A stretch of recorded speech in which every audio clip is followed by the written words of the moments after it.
Not really. Probably, unless they stay in UK. What, Imperium? Yeah.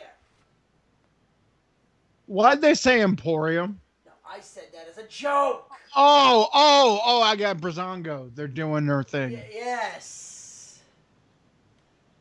And I went live. Okay. Just waiting for it to kick over. Ah, settings. Where's settings? But Imperium? Yep. Oh, with how everything's been, they'll It's fucking. like they're not going to change their gimmick. It's an old 30s wrestling style gimmick. That's all it is. And no one knows that shit because they all want to live in the now. They'll make them. They'll. I'm surprised there ain't no petition already about this. Ooh, Dude, they put out a petition to literally make sure Charlotte never gets another to fire Charlotte. dude, nobody cares about that shit.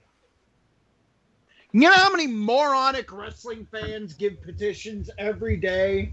It's like, sign this petition. Dude, there's been a petition to have Sasha Banks divorce her husband, okay? That So I. who gives a flying fuck? That's funny. Oh God, Brazango, I fucking love Brazango.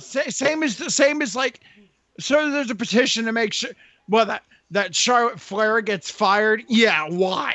So Because some fucking neckbeard can't handle somebody actually doing their job right so and wait, having good matches. what is up with this? What is up with David Starr? Where about David Starr?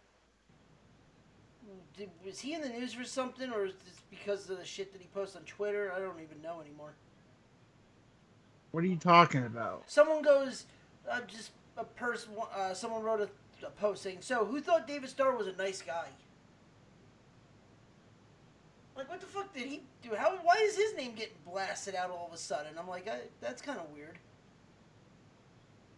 What happened with David Starr all of a sudden now?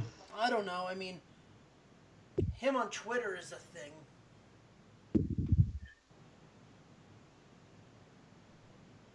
Com, freaking him doing the whole Bernie Sanders of wrestling. That's been a Oh, thing he's for. always I was gonna say that's been a thing for years. yeah, he's always done that. Yeah. So I don't know if someone's fucking trying to say something like that, or he came out and said something else. I don't know. I don't know. I have no clue. All I know is he's a strong, staunch liberal. And Ah, here we go.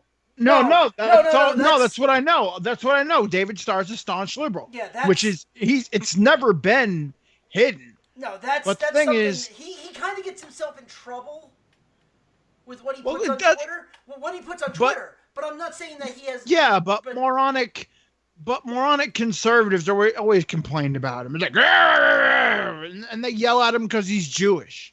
I'm like, seriously? well, I I'm think sorry. I think what got me upset with him was at one point was when he went after Matthias Glass for a gimmick that okay, it's a little tasteless, but it's wrestling. So it's like, you know, you're doing the same thing as your gimmick. I get it, but it's like, it's comedy wrestling. But he's trying to change wrestling. And actually, the Messiah's Glass gimmick was almost like stereotypical Jew, But you know what where though? David Starr's never been stereotypical Jewish. He's just been him. But you know He's what just though? happy he's Jewish. I understand that. Well, I mean, shit. When your name is literally David Starr and your gimmick's to start David, that's a whole different issue, though. Well, yeah. I mean, you call a spade a spade. You call it. I call it as I see it. It's like, Yeah, but I mean, it's but it's time to get away from some of the racist, stereotypical stuff, which but I completely get. but you know what Like, though? how come every Italian's always like, I'm Italiano? It's fucking dumb. But if it goes off right, but then that's like saying Cole Cabana can't do his shtick. He does the stereotypical Jewish gimmick, and everyone loves it.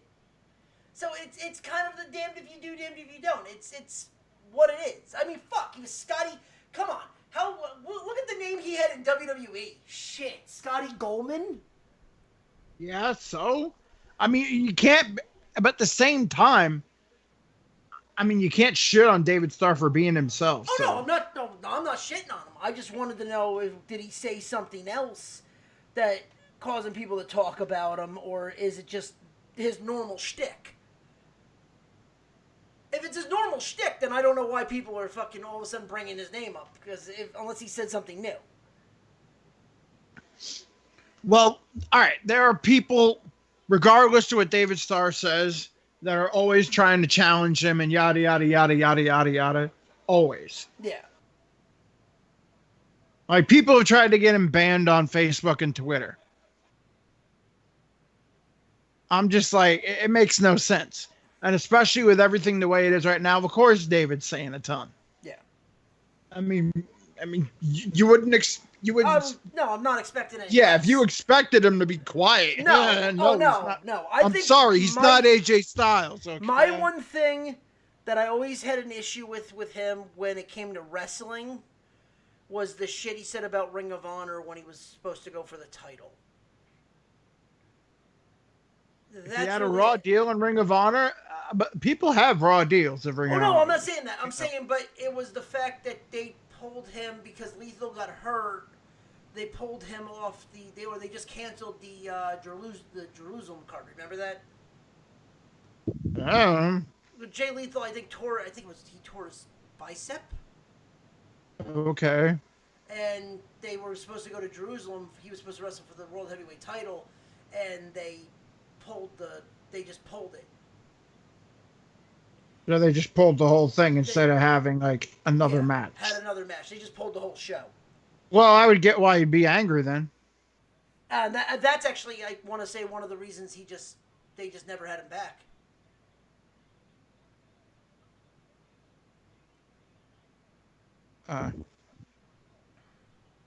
Well, it is what it is. The thing is, like, I mean, it's nothing bad. I was gonna say, I just saw people starting to pop out his name, and I'm just like, is it something that he's done, or something that that is just him being him? I don't know. And I guess it's him being him because I can't find anything new. So. Yeah, the last I saw David Starr, he was on Quizlemania last week, so. Okay. And he was talking with British guys and all that, and everything was fine. Yeah, then that's what I was gonna say. If that's the case, then there's nothing really to talk about because that's just him being him. I mean, shit, he calls himself. His gimmick. He calls himself the Bernie Sanders of fucking pro wrestling. Yeah, what he is. That's what he is. Shit. What I'm saying, he legitly got himself over as that gimmick. So it's like, okay. But let's get this started so we can talk sports. All right, ladies and gentlemen, welcome to another episode of the Nerds on the Nerd Report Network. On today's episode, we talk Colin Kaepernick a lot. We talk UFC. We talk the new COVID helmets. And that and a whole lot more. Basketball possibly starting. Baseball, or basketball probably might not be starting. Baseball might be starting. A whole lot of shit is up in the air, and we're going to discuss it live tonight. So let's get this started. Chris, the music. Nerd Zone. And we're back, ladies and gentlemen. Welcome to another episode of the Nerd Zone, episode 169. I am your host, Stephen Ronnie, and with me, as always, it is I, Trip. So I guess the owners finally we'll get into got it. the stick out of their ass. We'll get into it because the next guy that's about to speak has a rant about it that we'll get into, and the Zombie Master. Damn, here we go. Do we just want to open with that, John? That's up to you guys. Yeah, you know what? Let's kick this off with the firework. So, before his rant, let's get into the breaking news that happened about 20 minutes ago before we went live. The owners offered up a 60-game prorated salary. All right, so what is it? 60 going to get a 60 game 100% prorated salaries. and extended playoffs. So it would go from 6 teams to 8 teams in the playoffs. So they actually went back and did what they were supposed to do in March. Less games, but yes. Oh my God. Dude, me and you both said this from the start. If they go back to March, yeah, exactly. And if, yeah, that's all the players wanted. Yeah. All they wanted the whole time. And I laughed because Darren McCutcheon put something out there. It was hilarious. He's like, the owner's like, hey, yeah, all right, with all this thing, here we go. We got you a juice bottle. We got you a bottle of juice. Oh, cool. Couple weeks there. Oh, sorry about that, guys. We're not going to be able to give you a juice bottle, but here's a bottle of water. It's like, wait a minute. You said bottle of juice. Then all of a sudden, oh, yeah, well, here's a cup of water. Here's a mug of water. And it's like, wait a minute. You said we were going to get juice. I mean, it's a funny analogy, but it's true. It's interesting because, yeah, that's what they should have done from the beginning, but I don't know anymore. It's stupid. It's 20 less. Wait. You said what they should have done in the beginning? Breaking news from the land of duh. Yes, the land of duh is usually about stupid political stuff, but the land of duh will take a sports break. Okay, Craig. Whatever. Hey, I've been saying the land of duh for weeks now. I know. Okay. I'm just saying. It's what it is. I know John has something to say. Chris, let's let him go on his rant, and when he's done, we'll discuss it. John, the floor is yours. Okay. First of all, it's no big secret how big a baseball fan I am. I have been. There's been jokes, there's been arguments, there's been screaming, there's been yelling at people. A lot of screaming. A lot of screaming, a lot of yelling. Anyway, when the whole thing happened in the beginning of the year, when we started off with the COVID thing, I didn't want the players to play because of health reasons. Then we get, okay, we can do stuff, we can do it healthier, we can do it right, we can social distance, we can medically make sure everything is fine and dandy. Real good. Then the players started bitching about salaries. Then the owners started bitching about salaries. Then this one starts complaining, I want this money, I want that money. And it got to me to the point where I have said, and I've been thinking about this, and I've been thinking about this when I see, oh, the owners rejected this, oh, the players rejected this, oh, the owners rejected this, oh, they don't want this money, oh, they want to play for this, they want to play. They took a health scare and made it all about money. They took a health scare and made it about, this is not about the fans, even though I hear more than one player saying, we just want to play for the fans again. Shut your fucking mouth. You're so fucking full of shit. I am so sick and tired of hearing this. Oh, tell us when and where. Tell us when and where. You know, that's like trying to train a dog to sit and stay. You could say it a million times. Don't mean it's gonna fucking work. Now, what they're doing by them doing this, why America right now and the country is screaming for normalcy. They're screaming for change. They want to get their lives back to normal. But no, Mr. and Mrs. Millionaire, I mean, if there's female owners, I don't know if there are or not. The Mets had billionaire? If the Mets had, whatever. Well, regardless, male, female, whatever. The situation is they took something and now they're making it about money. And now and like I said, you said, oh, they're claiming about a 60 thing. I don't buy it for nothing. And I'll explain why. Because over the last 3.5 weeks, there has been 21 different fucking proposals on both the player side and the owner side. And they can't seem to agree on anything. All I know is by them doing this, they're not only alienating their true baseball fans, they're alienating people that work in the stadiums. They're alienating people that work for the broadcasters, the merchandisers. So I could go on and on and on and on. What baseball has done now, they have single-handedly done what the 1919 Black Sox scandal couldn't do. They've done what the wars couldn't do. They did what the strike in, I think it was 81 couldn't do. And 94. No, Ronnie, let me go. Sorry. They did what 94 couldn't do. What these owners and these pissant fucking pieces of shit owners have done is kill professional baseball. And my opinion is this. If all you care about is this, that, and the other thing, owners, disband your teams, fold up your stadiums, let them bulldoze them, make them into fucking parking lots or parks. Players, you're complaining about, oh, I can't make my $25 million this year. Then you know what? You go tell your wife that you can't afford to buy her fucking plastic surgery anymore, that your kids can't go to private school anymore, that they got to get real jobs when they turn fucking 16. You tell your wife she's going to have to start learning how to say, do you want fries with that? Because that's all that's going to be, because nobody's going to want to say, oh, you were a Major League Baseball player? Oh, you're too greedy. We don't want to hire you. Because the simple reason is either the owners are crybabies or the players are crybabies. And I'm sorry.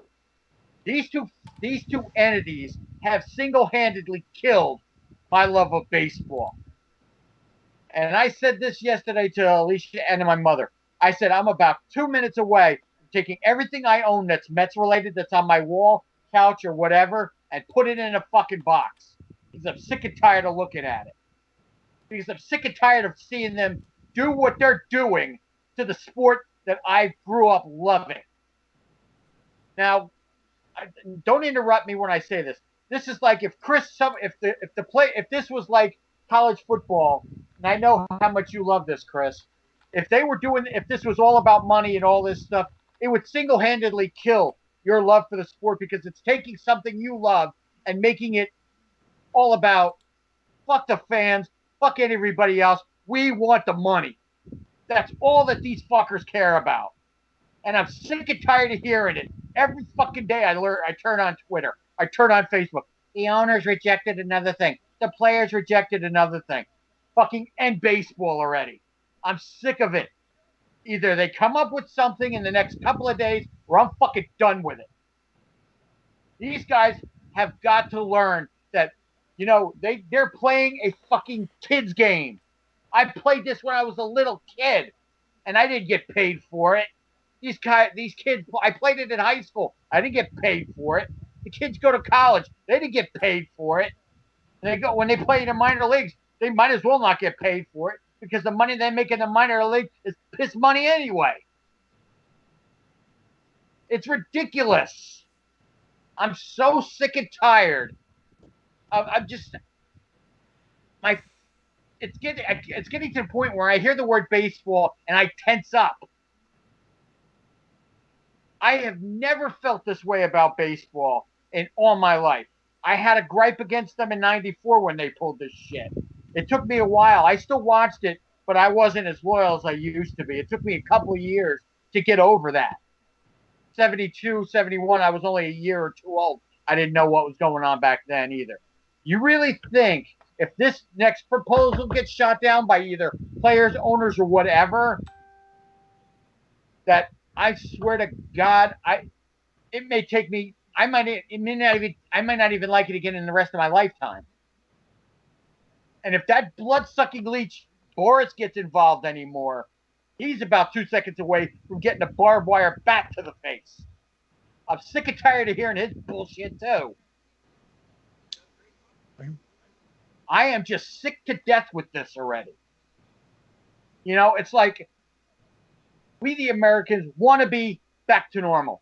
We want to open up. We want to be able to go out and not have to worry about shit. Oh no, what are the players worrying about? Well, I won't get my $25 million. How can I afford to pay my agent? Or how can I make my Rolls Royce payments? Or how can I make my $1 billion house payments? Or I want to be able to take my wife on a cruise around wherever. Because instead of getting 50 million, I'm only going to get 20. How can I live on 20 million? But there are real people in this world that are giving up their lives to help us and support us and try to keep us healthy. They don't get paid shit. They don't go on strike. But a guy hitting a ball with a wooden stick and catching it, he needs $75 million a year. But a doctor, a nurse, an EMT, so on and so forth, they don't make that kind of money. And they're putting their lives on the line to help us. What are these players doing? Nothing. They're playing a kid's game. Either my final word on this is these guys better shape up or shut this shit down because I'm tired of it. That's what I've been waiting to say all fucking day. Yeah. Oh, I'll say this. All right, now both of you, either one of you or both of you, tell me I'm wrong. Oh no, I'll say this. If they turn this down, don't even come back with a fucking counter proposal. You shut it down, because then it's not gonna mean shit anymore. Because this is exactly what March was supposed to look like, minus 20 games.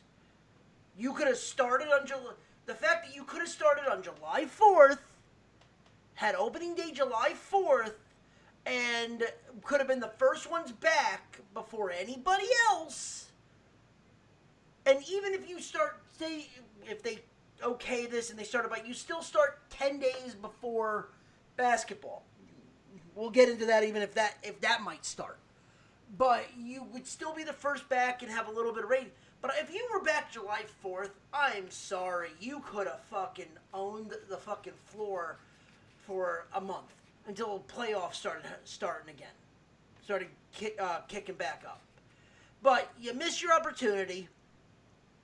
If you turn this down, don't even bother coming back. Just fucking shut the whole thing down. And I'm not just talking about for the year. I'm saying shut it down permanently. Because single-handedly, by doing this, they lost more fans than you could shake a stick at in '94. I'll say this. You realize if they pull this shit, if they blow this shit, I'll say this. I wouldn't go back. If they don't do this, I want to be in a fucking. I don't want to be a fucking fly on the wall for the CBA agreements. Well, the thing is, it looks like the owners kowtowed to the players with to the March thing because the players threatened. What was it? Well, that's the thing. The grievance. Yeah, the grievance. They threatened to file the grievance. And that's one of the reasons why Manfred was ready to shut down, because it's like, listen, if I give you 48 games, you're going to sue us. Why the fuck should we even do it? Well, they're filing a grievance because the owners couldn't work out everything, and then everything, it was like basically bad faith. And the only way that the players, the only power they really had was to file that grievance. It's still, which is what it is. But then the freaking smarmy ass lawyer had to come around and be like, "Oh yeah, we're gonna sue." Yeah, great job, guys. Like, that's just so stupid too. It's like, oh my god. Well, I've said from the jump, the owners have been trying to nickel and dime. When I'm sorry, when I have nothing, I'm sorry, I will take the millionaire's side over the billionaire's side any day of the week. But at the same time too, where the player need their money, but the millionaire's like, oh, well, we can't do that. I'm like, the owners, the billionaire owners are trying to squeeze whatever they can out of a nickel. It's a business. I listen, I can't say that. Who gives a shit?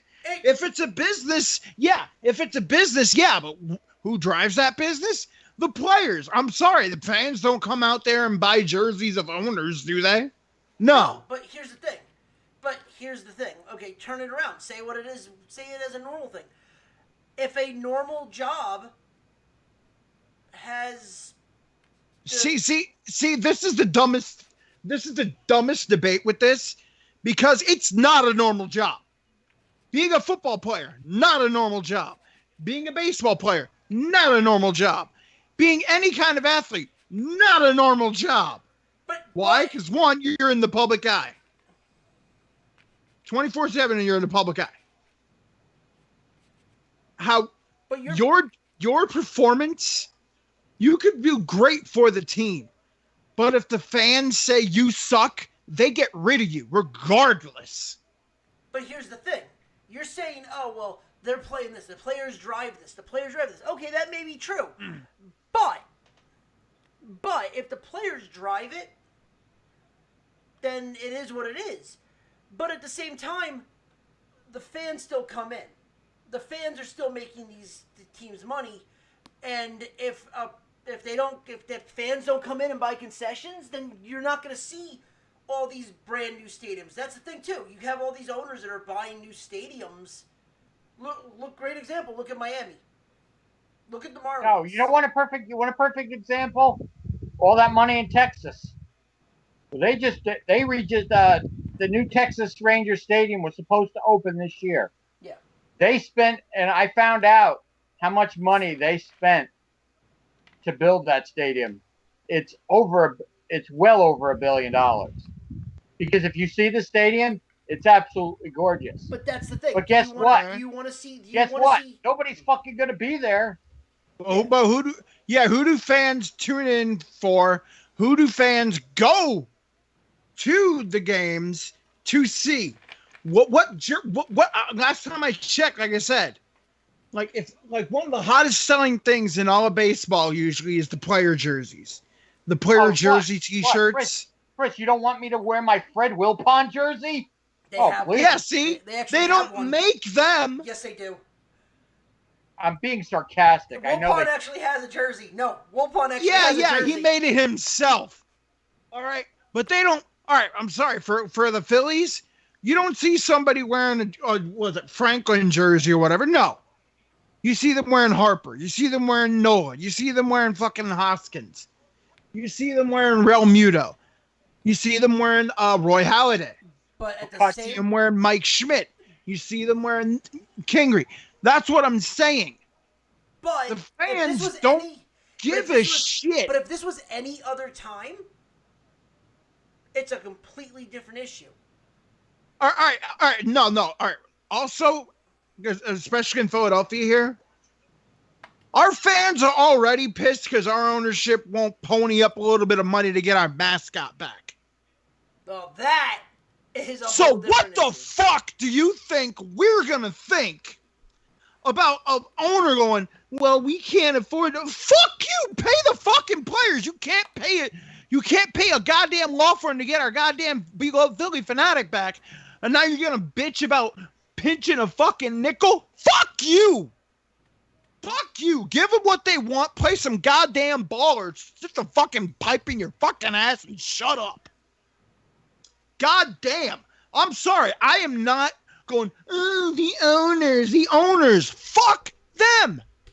They live up in their palatial estates and all that.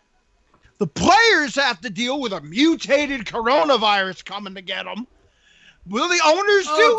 They sit in their palatial? No, don't even say it's not fake because it's fucking real. Viruses mutate. All right? What I'm saying is that's what. Because the owners sit up in their house and they can call away in. So sorry. Fans are not going to be at your fucking stadium. Deal with it. Jesus Christ, you're a fucking billionaire. And you know what? You're not even losing money on this because how did you make your money in the first place? With other fucking operations that are making money hand over fucking fist. That's why you bought a baseball team in the first goddamn fucking place. So shut the fuck up. about this. Oh, I have to pinch. I don't know if I can afford my players. Fuck you. You know you can't. So fuck you and shut up. Pay the goddamn players. Get this shit done and get it done fucking right. Jesus fucking Christ. And here's the perfect. I will never take an owner's debate. Here's a perfect answer to that too. And I agree with everything you just said. But the players, they're not guilt-free in this either. They're not guilt-free either. But here's the thing too, as opposed to with the owners. If you don't want to pay all these billions of dollars in contracts, then why did you sign a Bryce Harper type guy with that? There it is. Why did if you don't want to pay, why did you sign a Mike Trout? Why did you sign a Jacoby Ellsbury when he was around? Why did you sign these contracts for these 7 years at $160 million? A-Rod was what? 10 years, $300 million. Harper's what? Almost $400 million. Trout's almost $400 million. If you can't afford to pay these guys, don't give them the fucking contracts, period. Well, if you're owning a baseball team, which means, number one, you're a baseball fan if you're owning a baseball team, right? Or if you own any professional sports team, what do you want to do? Do you just want to have this make money and that? No, you want to win. And how do you win? You put together a team that can win, which means you have to pay top dollar for players, or you have to hope that your scouting team is decent to where you can bring up players through the system. But sometimes you have to actually pay for players. Yes, it's free agency. Yes, it's like mercenaries. But goddamn, you have to pay your players to win. You know, we all can't be the Houston Astros and cheat our way. And then they even had to pay a player anyway. They had to pay a couple players. How did the Yankees win all them fucking World Series? They paid. Let me ask you this. Okay, let me ask you this. What's stopping the owners next year from turning around and lowballing every free agent next year because the money's not there? What's stopping them? Yeah. Those. What? If an owner wants to do that, that's on their thing. But I'm just saying. But I'm saying is though, if Mookie Betts, I'm telling you right now, Mookie Betts is not making. Mookie Betts is not going to make the money that he thinks he's going to make right now because of the empty stadiums. He's a free agent. He's the top end free agent next year. He's not going to be making 30-something million next year. I hope. I don't. If they do, then this whole thing was moot. This whole thing was bullshit then. Well, it is bullshit because, number one, like I said before, these owners make their money hand over fist, and it's not from baseball. Baseball's just a side thing. Well, yeah, that's exactly what it is. They don't want to deep. Yeah, they don't want to. They don't want to dig. Places. They don't want to dig into their own pockets. They want to keep. Yeah. Yeah. So, and again, if you're an owner, chances are, with free agency, there'll be an owner out there that wants to win and sees that they can get these guys, and all these teams, especially with these other owners, are going, yeah, we're not going to do it this time. No. You know what? And then another team goes, you know what? Fuck it, I'll do it. Because they see that they have a chance to turn the team around. Or they see they have a chance to hold the trophy in October. I mean, what? Was it the Phillies owners that want to buy... Yeah. The Nets? No, not the Nets. Oh, who the fuck did they want to buy? They were the Devils. I think they were also on the Devil. They wanted to buy the Devils. That's it. And you don't think, he wants to win?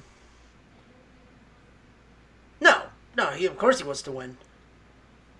Yeah, John Middleton, come on.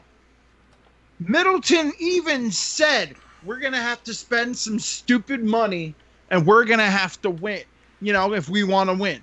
We're going to have to spend some stupid money, yada, yada, yada. And then he also said, I want my trophy back. He didn't say, "Oh, I want to, finish, just above 500 and then put." No, he said, "I want my fucking trophy back, and I'm prepared to do whatever I need to do to get it." That's the thing. If you're an owner, if you own a team, I know, yes, you want the most returns for your money, but how do you get the most money? You win. Yeah. You Or have to win. or you're the Robert Kraft isn't hurting. or you're the Steinbrenners, and you have money. But what? Yes, Steinbrenner had money, but what did he do? He always, when he was firing managers and doing that at the same time, what did he always wanted to do? What was the end game? He wanted to win. Yeah. And I mean, Robert Kraft's not hurting, and the Patriots aren't hurt. Yes, Tom Brady's let go, but I think the other thing but that they've helped, won nine. They've won like six or seven rings. I think they get a little bit of a pass for five. Well, what I want to say is too about Kraft is Kraft knew how to micromanage his salary. It did not hurt that Brady always took the least amount of money that he wanted. It helped that he was making what? I think maximum he was making 15 a year when he was with the Patriots. Yeah. What if Brady decided to say, "I want 30,000 or 30 million a year"? Who knows? What I'm saying is though, would the Patriots have still been so dominant if Kraft was not smart about getting people to take hometown pay cuts? Well, Brady didn't need that anyway because he had the Giselle money coming in. No, but that's beside the point. I'm just saying, I'm using that as the outlier. Like, say if it was someone like a Patrick Mahomes, who is going to obviously get paid somewhere in the range of like 29 to 35 million, if not more. Yeah, unfortunately, that's going to have to happen next year because it's not happening this year. Well, he's still on a rookie contract. Yeah, he still has a year left on that, but they can still try to. They can still. All right, the biggest case. But that's not the point. That's not the point. The biggest case in point here. All right, like I'll bring the Philadelphia Eagles up. When they didn't want to pay people, they lost Reggie White. They lost Clyde Simmons. They lost a ton of talent to other teams, and those other teams won. Well, the Eagles basically looked like a farm club. As soon as they got Andy Reid, and as soon as they started bringing in free agents, what happened? They started winning, NFC East championships. They started winning division. They started going, to the NFC championship game. They started winning NFC title games, and then they finally won a Super Bowl. They paid their players. They didn't let them go. They paid them. Yeah, but also baseball's a little bit. I guess baseball's also different because as of right now, there's no salary cap. It's hard. It's hard to stay. It's hard to stay dominant in a salary cap sport. But also with baseball, most championships are won in baseball by paying the guys. Yeah, I mean, unless you have like an Aaron Judge. Sorry to say. Unless you have like an Aaron Judge who's still on his rookie contract, or like a Pete Alonso. He's on his second year. Yeah, he's still technically on his rookie contract. But I'm saying, but those teams that they really want to win, they have to pay. Oh yeah, well you also do know that like guy like Pete Alonso is a star that when his contract, and same with Aaron Judge, when his contract comes up, he's gonna be looking for a payday. But my question is like that's always the question though is. Especially now, like, say if next year, like I said, great example, say if Mookie Betts is going to be a free agent next year, right? John? Yeah, he is. Okay. What's stopping any team if this goes through? Just play along. What's stopping every team if they don't have the money to have him not pay him if he's looking for say $35 million a year? What's stopping them from only offering him $20 a year or 18 a year. Same thing with Marcus Stroman. He's a free agent too. The thing is, some team, like I said, some owner of some team is going to see that I can get them, and maybe as everybody's trying to lowball them, that they just make it the highest lowball offer. I mean, it's not going to be like pennies on the dollar thing. But I'm saying is, God damn it, Robbie. What the hell? But I'm saying, like, what if they? But I'm saying is, yeah, he'll get paid, but it's not gonna be the Mike Trout contract. It's not gonna be the Bryce Harper contract. That stuff like that. He might get $22 million a year, but that's still from what he's looking for. It's not gonna be what market value is. What he's looking for. I'm hoping that people like he would hopefully he'll understand that. Well, like I said before, owners can dip into their money if they want to pay him. So yeah. Hey, question. Switching off from baseball to wrestling real quick. What the fuck happened to Robbie E? Why is he drinking? It's because Chelsea fired him. Oh, okay. Robert Stone. You mean the Robert Stone? Yeah, basically Chelsea fired him. Then he tried to recruit Rhea Ripley. Rhea Ripley threw him in the trash. Okay. Because he just puked in the ring. And Aaliyah's been constantly trying to like, hey, look at me. And now he's probably just going to go with Aaliyah. Yeah, because he just puked in the ring. Yeah, I know. I saw it. God damn it. Well, because Chelsea fired him, and he okay. That I didn't know why he started being a bum. So Chelsea fired him. Okay. And he's even doing it on Twitter too. And they go, his two twin daughters go, "Daddy, you're a loser." You know, and he posts it on Twitter. All right. So. But that's no, you have every right. Like I said too, if they don't come to an agreement, if this is like pretty much the final straw. If they turn this down, then you forget next year. Forget coming back next year when that CBA offer comes in. Oh, I guarantee you're going to see the owners try to get a salary cap. So, like I said, they're pretty much killed baseball. Yeah. Oh, yeah. Oh, it's going to be a bumpy ride if, because let's face it, the only reason 94, even after 94, baseball even came back was because of, oh, yeah, let's use steroids.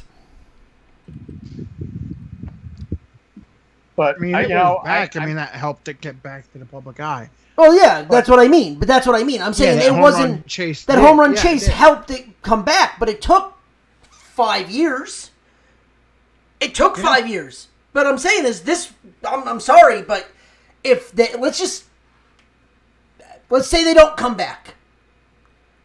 It's not going to take 5 years for it to come back. It's going to take a lot longer. And it's going to kill it.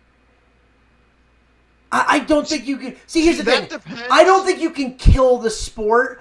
It's because you're always going to have the hardcore fans. That's the problem. You're never going to kill the sport. You're going to start seeing the sport dwindle, and you're going to start seeing also because look, hockey shut their door. The hardcore fan. I am one of those hardcore fans, and I'm about a minute away. Well, not, but you know what I mean. I know what you mean. From walking away from this and being done with it, because Well, I'm sick and tired of it. Well, also another thing is, I mean, if a team's winning, no matter how much fans be, I don't care about this, but if a team's winning and they're in the playoffs, the city cares. Honestly, the one thing that'll help baseball, it's not even the 60-game season. It's that expanded playoff.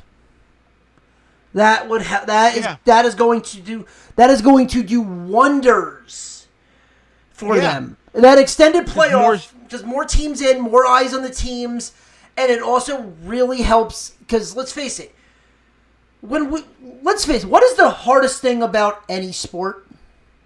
Is watching the popular players that are on the West Coast. And the other thing with baseball, and the other thing that baseball would need to, that will definitely help, is if the right teams are good. Yeah. Oh yeah. You don't want to see you don't want to see the I'm not saying that that's bad, but I don't want to see the Marlins in there. I don't want to see I don't know how the Royals were last year, but I don't want to see the Royals. I don't want to see Baltimore. No, what you want to see in there, what you want to see with the good teams, you want to see Philadelphia, you want to see a New York team, you Yeah. want to see a Boston team, you want to see a Chicago team, you want to see an LA team, and maybe a Texas team. And then if you have one team that's in You want there, to see the Blue Bloods. yeah. You want to see the Blue Bloods do good. But at the same time too, if you tell me like a Tampa Bay shows up, or like an underdog team that's like had a great and that might be able to make a run, that could be a story.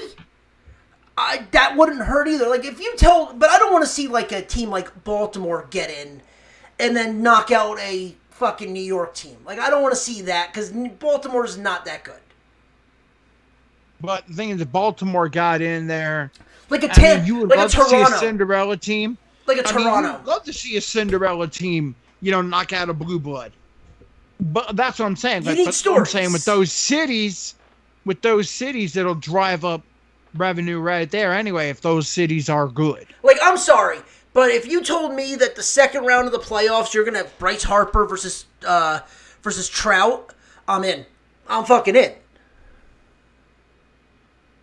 Well, that would be the World Series because Yeah, but I'm saying that's even for a West Coast. But I'm saying okay, then you turn around and say it's gonna be like Aaron Judge versus. No, I don't know how they're. I don't know how they're doing it this year because remember they switched the. They switched up. But probably when it goes to the playoffs.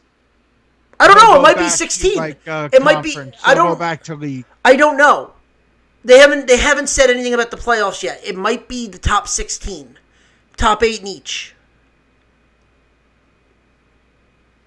But I seriously think they'll go. It's going to be the winner of each division, obviously. So the top two, probably the top two in the West, Central, and East, and then it's going to split down that way.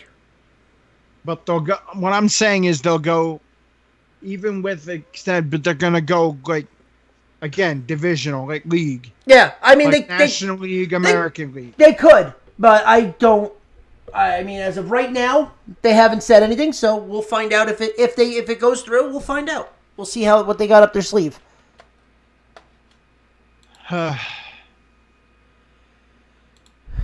But yeah, no, that's definitely gonna be. I mean, like we said, if this is pretty much the final straw.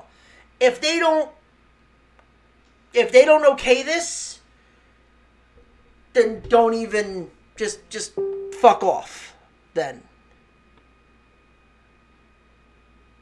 that's why I said what I said, and I don't take back or retract anything I said. No, I don't.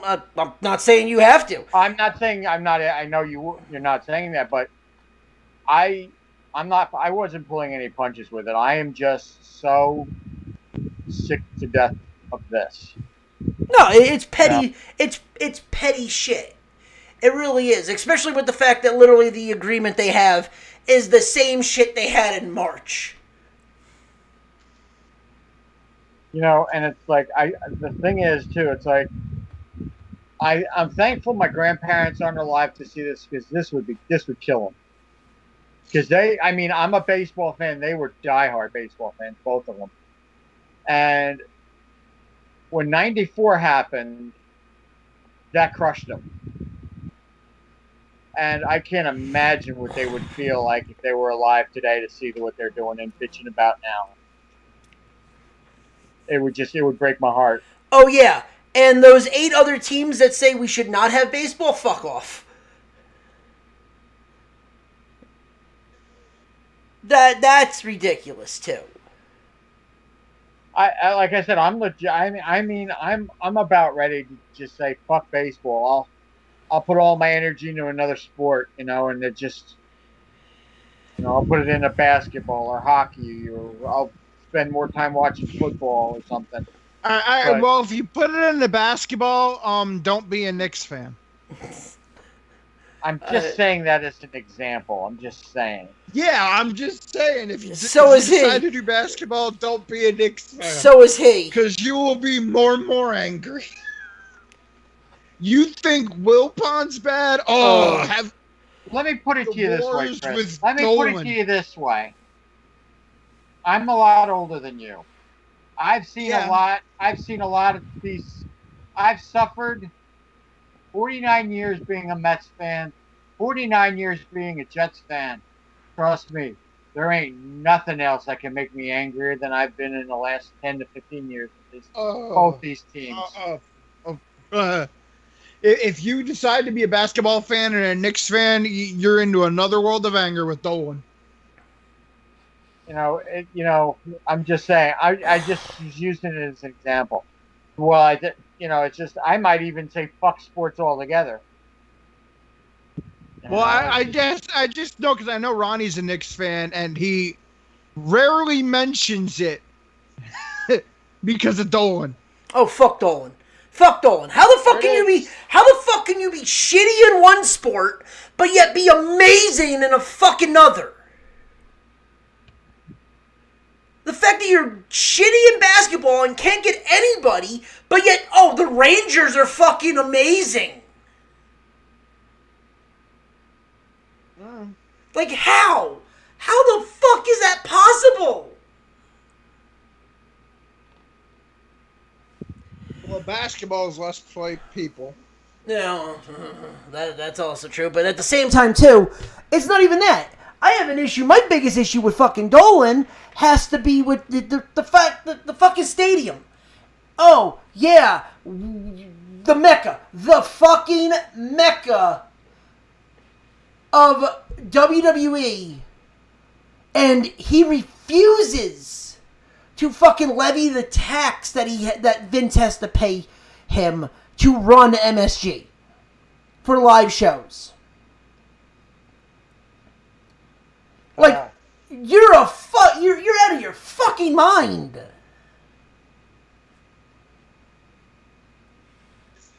Well, that's Dolan. Yeah, but that's Dolan. Like, dude, you really, what's the biggest moments that when you hear Garden and wrestling, that's like synonymous with WWE.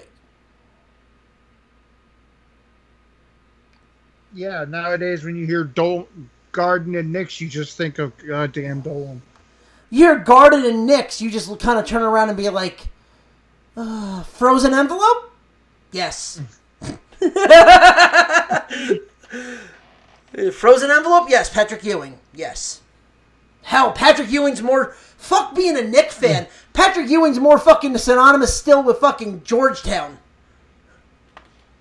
Yeah. And like, not nowadays, if you think of the Knicks and the Garden and all that, you have like, oh, you didn't know that? You weren't supposed to use that? No, I didn't. Well, now you know. Oh, you think Knicks and Garden, you think of 1990 Jordan fucking you up. Yeah, Jordan constantly doing that. Oh my god, the fucking... But yeah, that's what I'm like. I mean, whew. It's, yeah.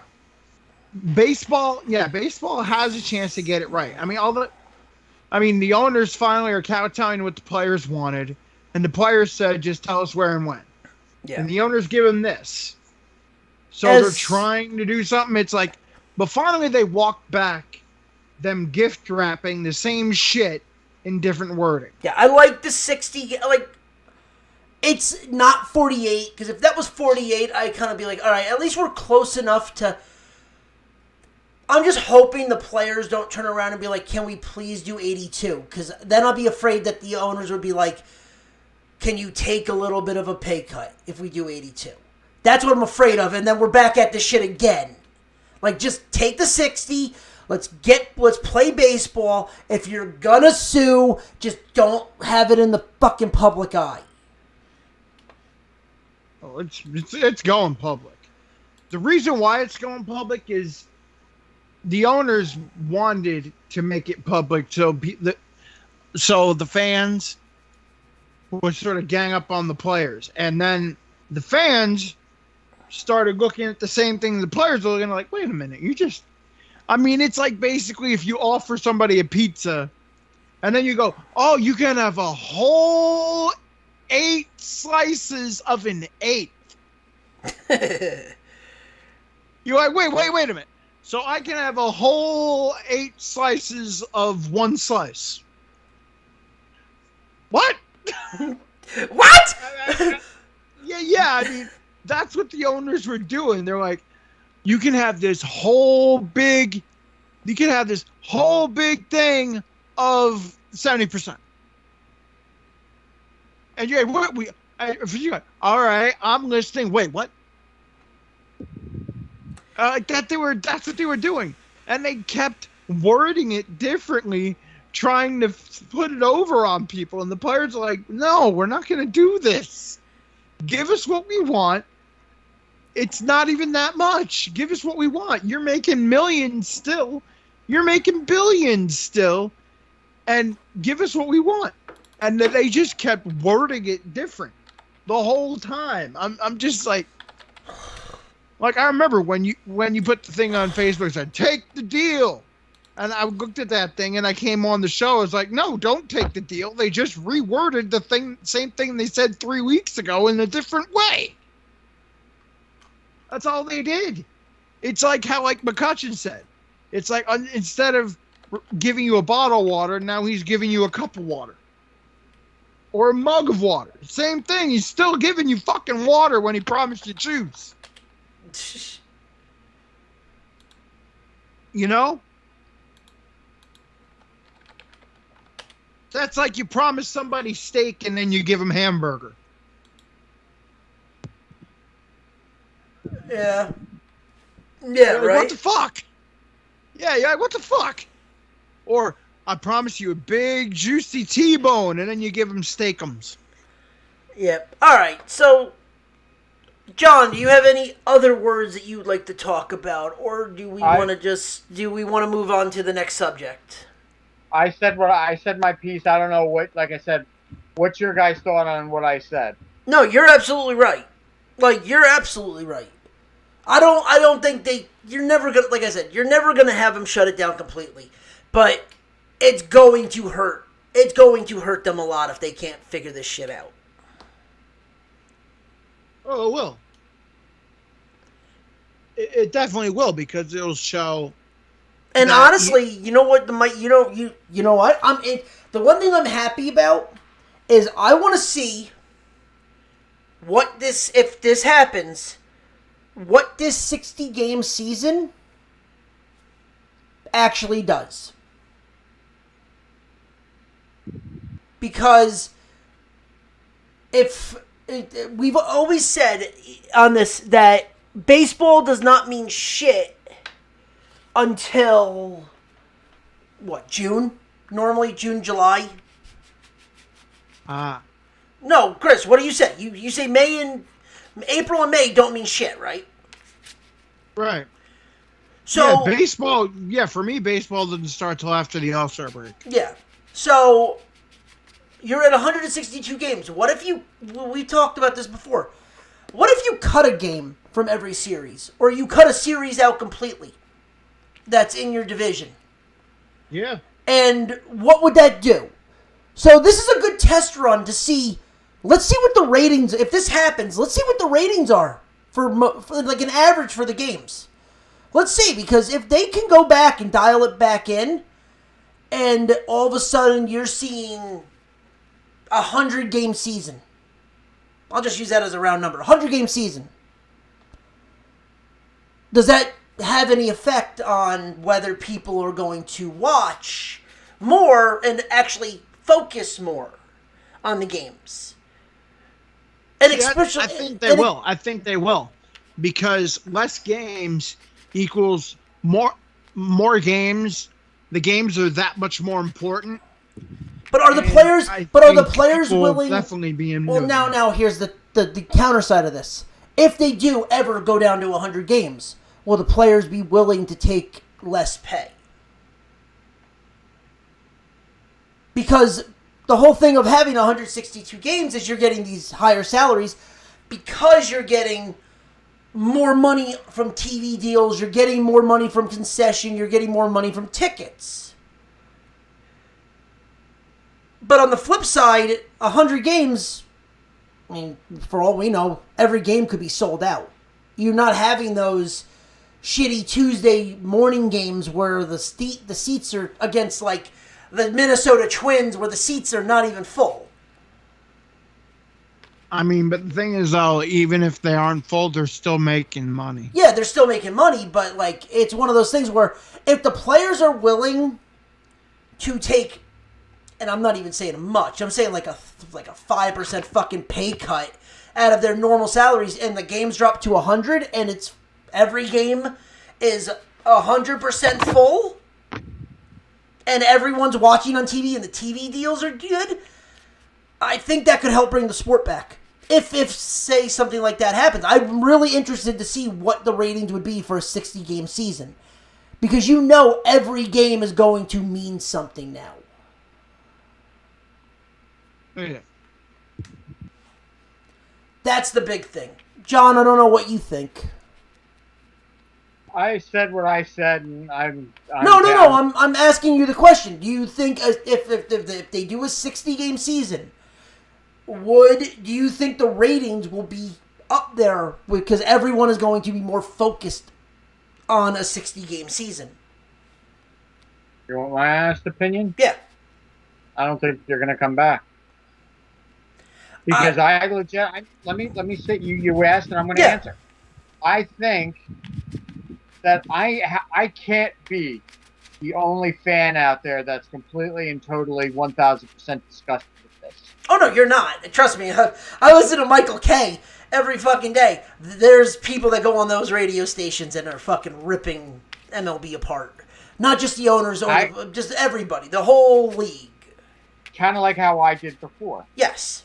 But let me put it to you this way. Regardless if they come back or not, they come back, I'm not going to rush to the TV and go, oh my God, when's the first Mets game? If I flip the channels and I happen to see it, I might watch it. I might not.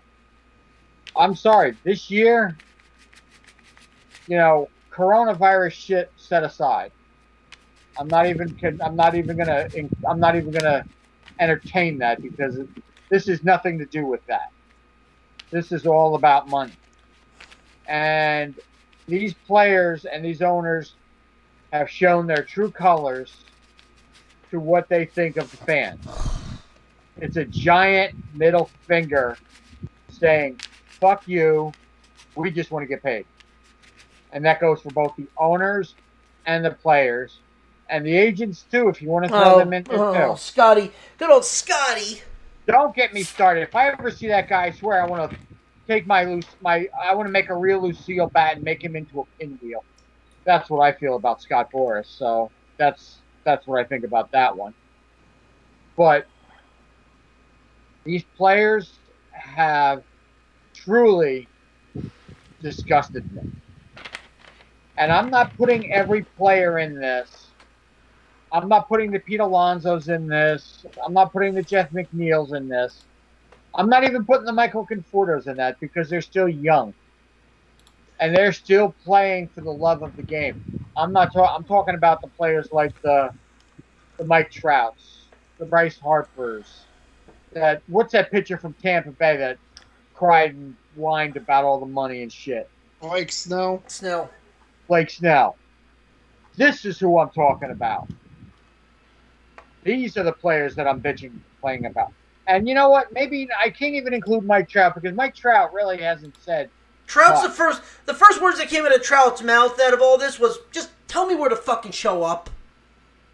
That's literally his only words out of this. He goes, just tell me when I need to show up and play.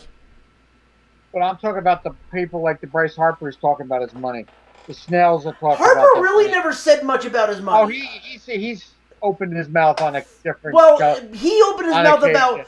Listen, I'm a Met fan too, but I'll even defend Harper on this one. He opened his mouth more on safety than money because he has a kid on the way. But you know what? Like I said, safety side, I get it. If they were to cancel the season because of safety, I get it. I understand it. I respect it. They're trying to keep everybody safe. But the entire time, the last couple of months that this has been going on, I have not heard one peep about health health, this, that, and the other thing. It's all about 25% player. Oh no, I want 75. No, I want 100%. No, well, how about 80%? No, I want 100%. I want my money. I want my money, money, money, money, money.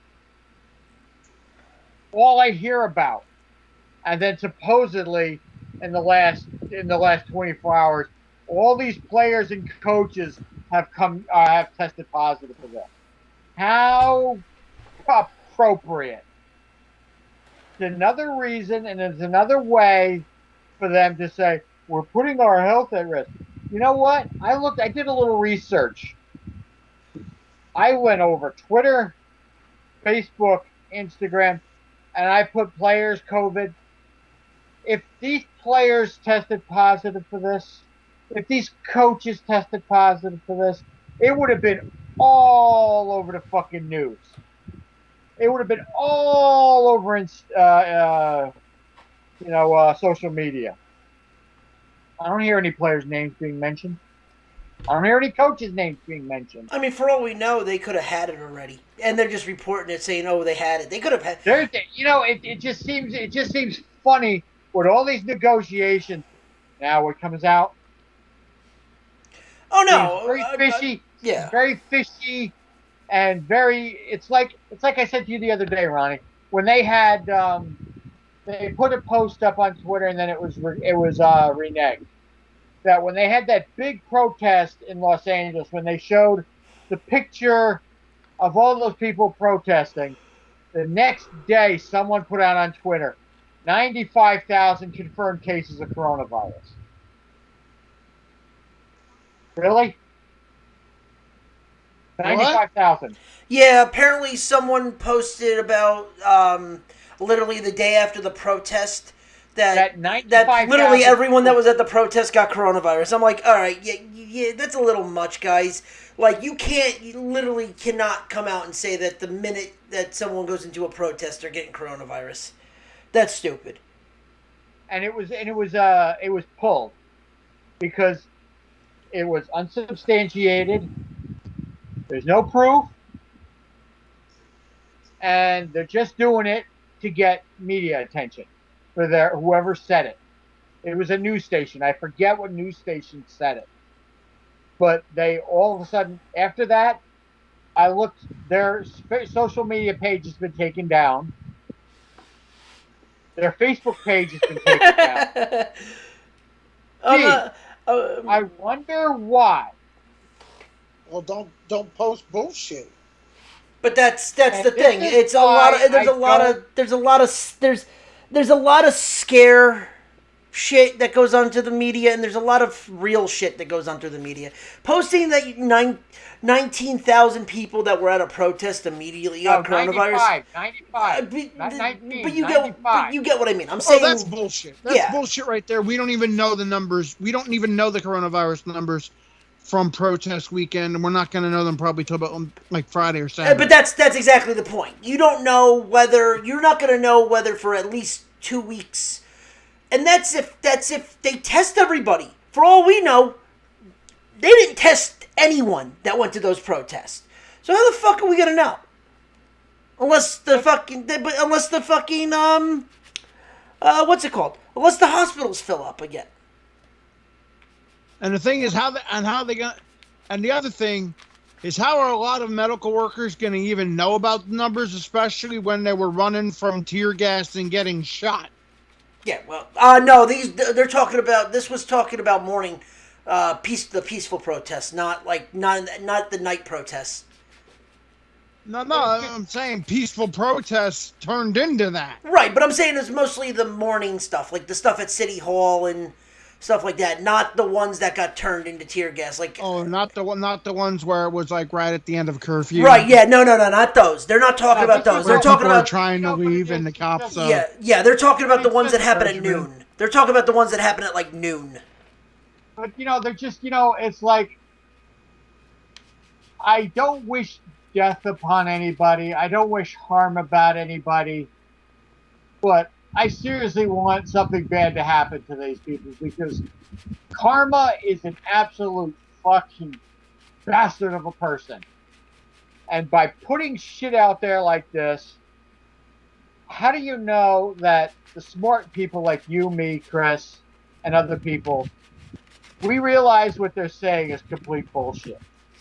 But how do we know that the little old grandma hears this on the news, sees it on a computer, all of a sudden will get freaked out and will get so scared that she has a heart attack over this? Dude, I'm just saying. hospitals, New York hospitals and other hospitals are still reporting cases of where they have to do certain things and where they have to help save people on in the ER and all that and poison control because they ingested freaking disinfectant. Yeah. So Still. well, that's that one. You said it before, Chris. Weed out the fucking idiots. Darwinism at its finest. Yeah, I mean, dude, yeah. I mean, come on. Saturday, there are these conservative right-wing groups that all of a sudden are like, they're trying to organize national no mask. I saw that, dude. Okay, so I'll have a funny story. So there's a convenience store on my way to work that I stop at. I walked in, had my mask on, had my cover on. I have a bandana that I use. Not a big deal. I don't even. Yeah. It's like whatever. The dude walks in, no mask on. Nothing. The owner behind there has no issue with it. Or whoever was behind the counter had no issue with it. I kind of looked at him, looked at the owner, looked back at him, just grabbed my shit, and walked the fuck out. I'm like, not even gonna fucking argue. But at the same time, I'm just thinking in my head, I'm like, really? Dude, is it too hard just to fucking put a bandana over your face? Like, it's not even the fact that it's just a safety issue. Is it just, it's like, it's a bandana. No one's saying wear a fucking mask. Just put a fucking bandana on. It doesn't bother anybody. I found something the other day. I had to take my mother to a bunch of places. We went to the Walgreens by us, and I've been wearing one of those blue things that you see with painters. It's that round thing with the metal clip on the top. Yeah, the shitty drywall mask. And it's got the rubber band around it because I can't wear the one over my ears. I just can't. Yeah. I just can't. Well, John, I was gonna say, wear if you can find it, wear just a neoprene sleeve. Well, that's the point I was trying to make before you stopped. Oh. No, I found one. I found a couple of them. I found a red, white, and blue one and a black one. I was gonna say they sell Met ones. Yeah, I saw these in Walgreens for $5. I know. So I said, fuck it. I can't stand wearing that blue one. I can't. Oh, I hate it. But I found this black one and stuff. My stepdad saw the American one. He's like, "Oh, can I have that one?" So I gave it to him. So I'm going to buy another one. But regardless, it's not a hard thing. Look, do I hate wearing them? Yeah. Do I think they suck? Yeah. But until shit levels out, I just have to grin and bear it. Yeah, that's really it. But and you know what? I mean, and it's not like I go out a tremendous. I ordered a game today from that game place by me, Ronnie, that I was telling you about. Yeah. I ordered it, and I called them. They're open. I can walk in.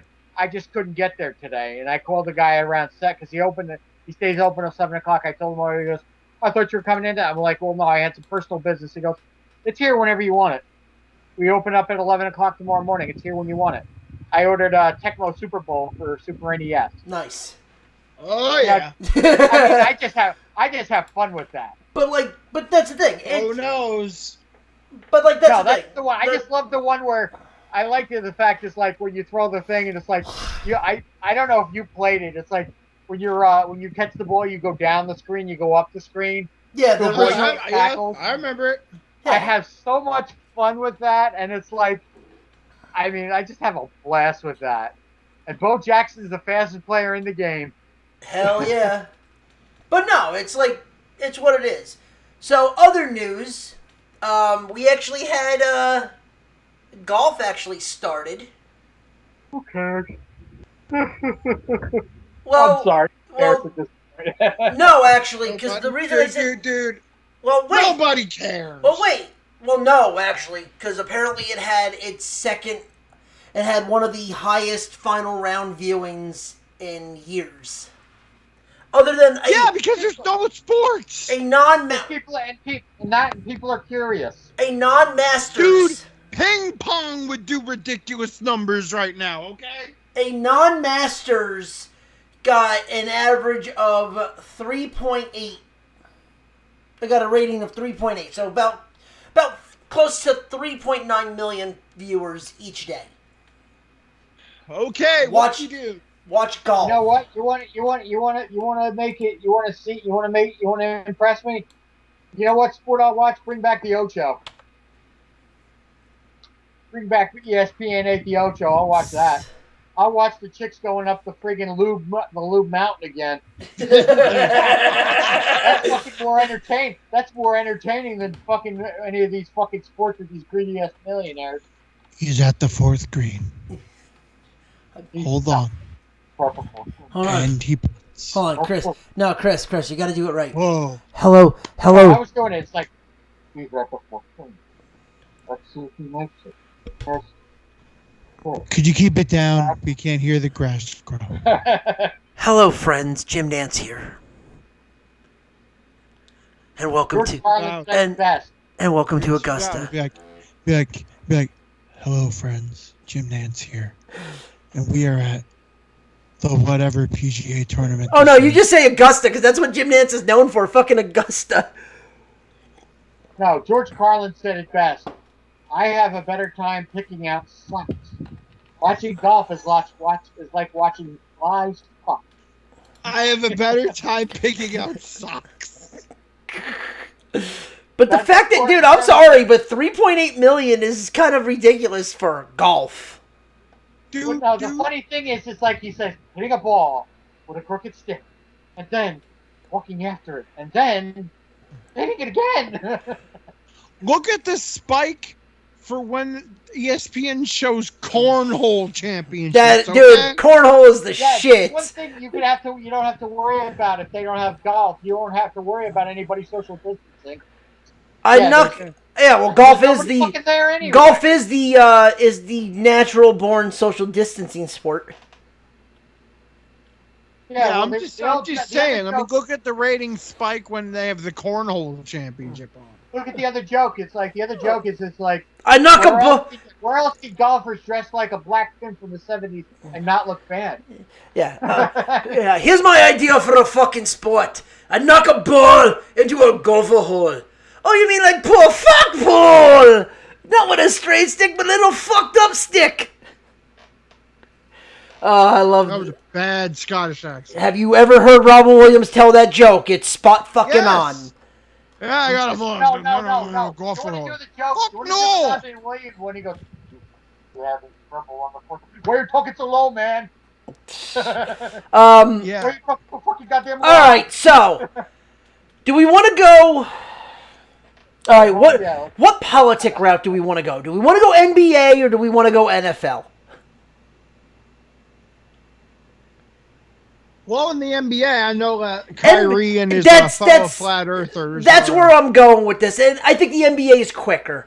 So, Kyrie Irving came out because LeBron has already said, like, "Hey, let's play." So Kyrie, and LeBron, who was like one of the biggest names of the whole movement, is saying, "Yeah, we're gonna play. You're gonna play." Yeah. So, the other thing is too is so here's the funny thing. One of the things that was said about So if anyone doesn't know, they've officially approved Disneyland. The Wide World of Sports is where they're holding it. And training camp actually starts, I think next month? Yeah, about next month. July 12th. Training camp will start. Games will be starting the 30th, the end of July. Games start. So one of the things was that they all go down. Kyrie Irving came out and said that if we play, he's afraid that what's going on with the BLM movement and stuff like that is going to be forgotten because they're pretty much going to be the distraction. And people were coming out and saying that he's a trendsetter in this, and LeBron came out and said, "No, we're playing." Like, LeBron flat out said, Kyrie, shut the hell up, we're playing. Well, the thing is, Kyrie also. I mean, he can act up and say this dumb shit now Well, because Durant said he's done. here's the He's funny done thing. for this season. If Durant wasn't done for this season, I'm pretty sure Kyrie's singing a different Well, thing. let me ask you this. Here's the funny thing. So Kyrie's still hurt, though, isn't he? No, he's healthy. He's healthy now? Okay. I thought he was hurt. Wait a minute. He's had Are you watching forever. NXT? He's Is had. that Leo Ruff? Is that Cheeseburger?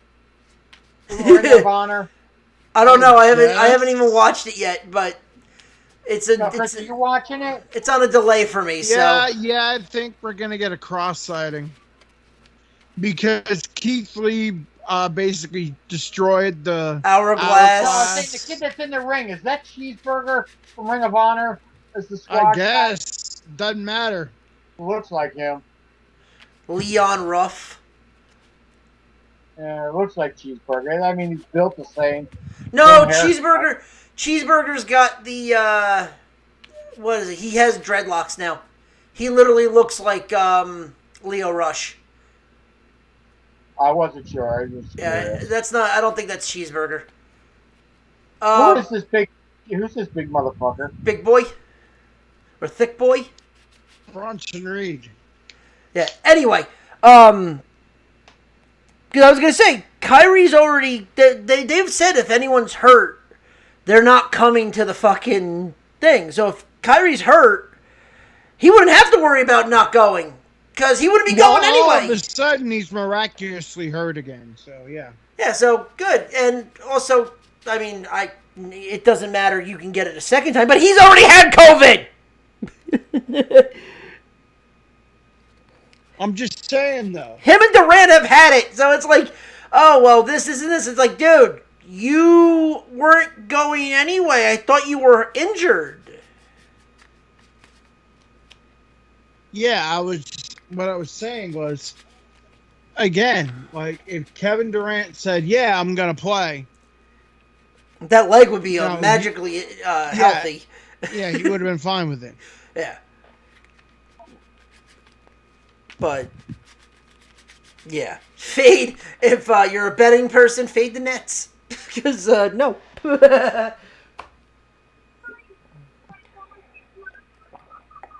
Fade the Nets and fade the Jazz.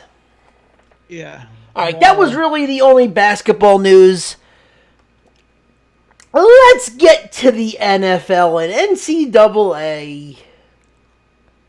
Because, oh boy, there was some news about the NCAA. Oh yeah, good old Chuba Hubbard with Mike Gundy. That's what happens when you wear a far right. Stop! It's not far right. I want to know your source on that one because I have actually followed up on that. OAN is It's not. far right. No, it They said isn't. It's far right. No, it isn't because they've called out far right.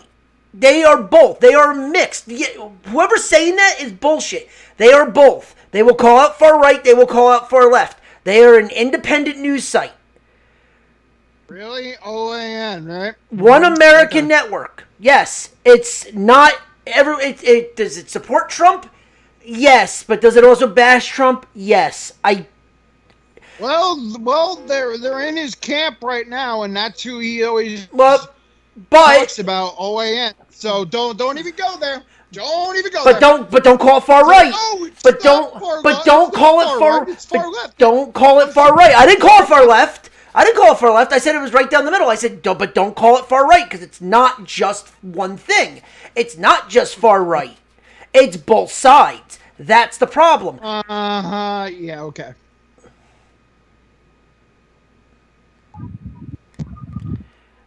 The fact that I do research on the fact that I know this shit is just because I know people that watch it. It's not far right. It's not far left either. It's both sides of the aisle.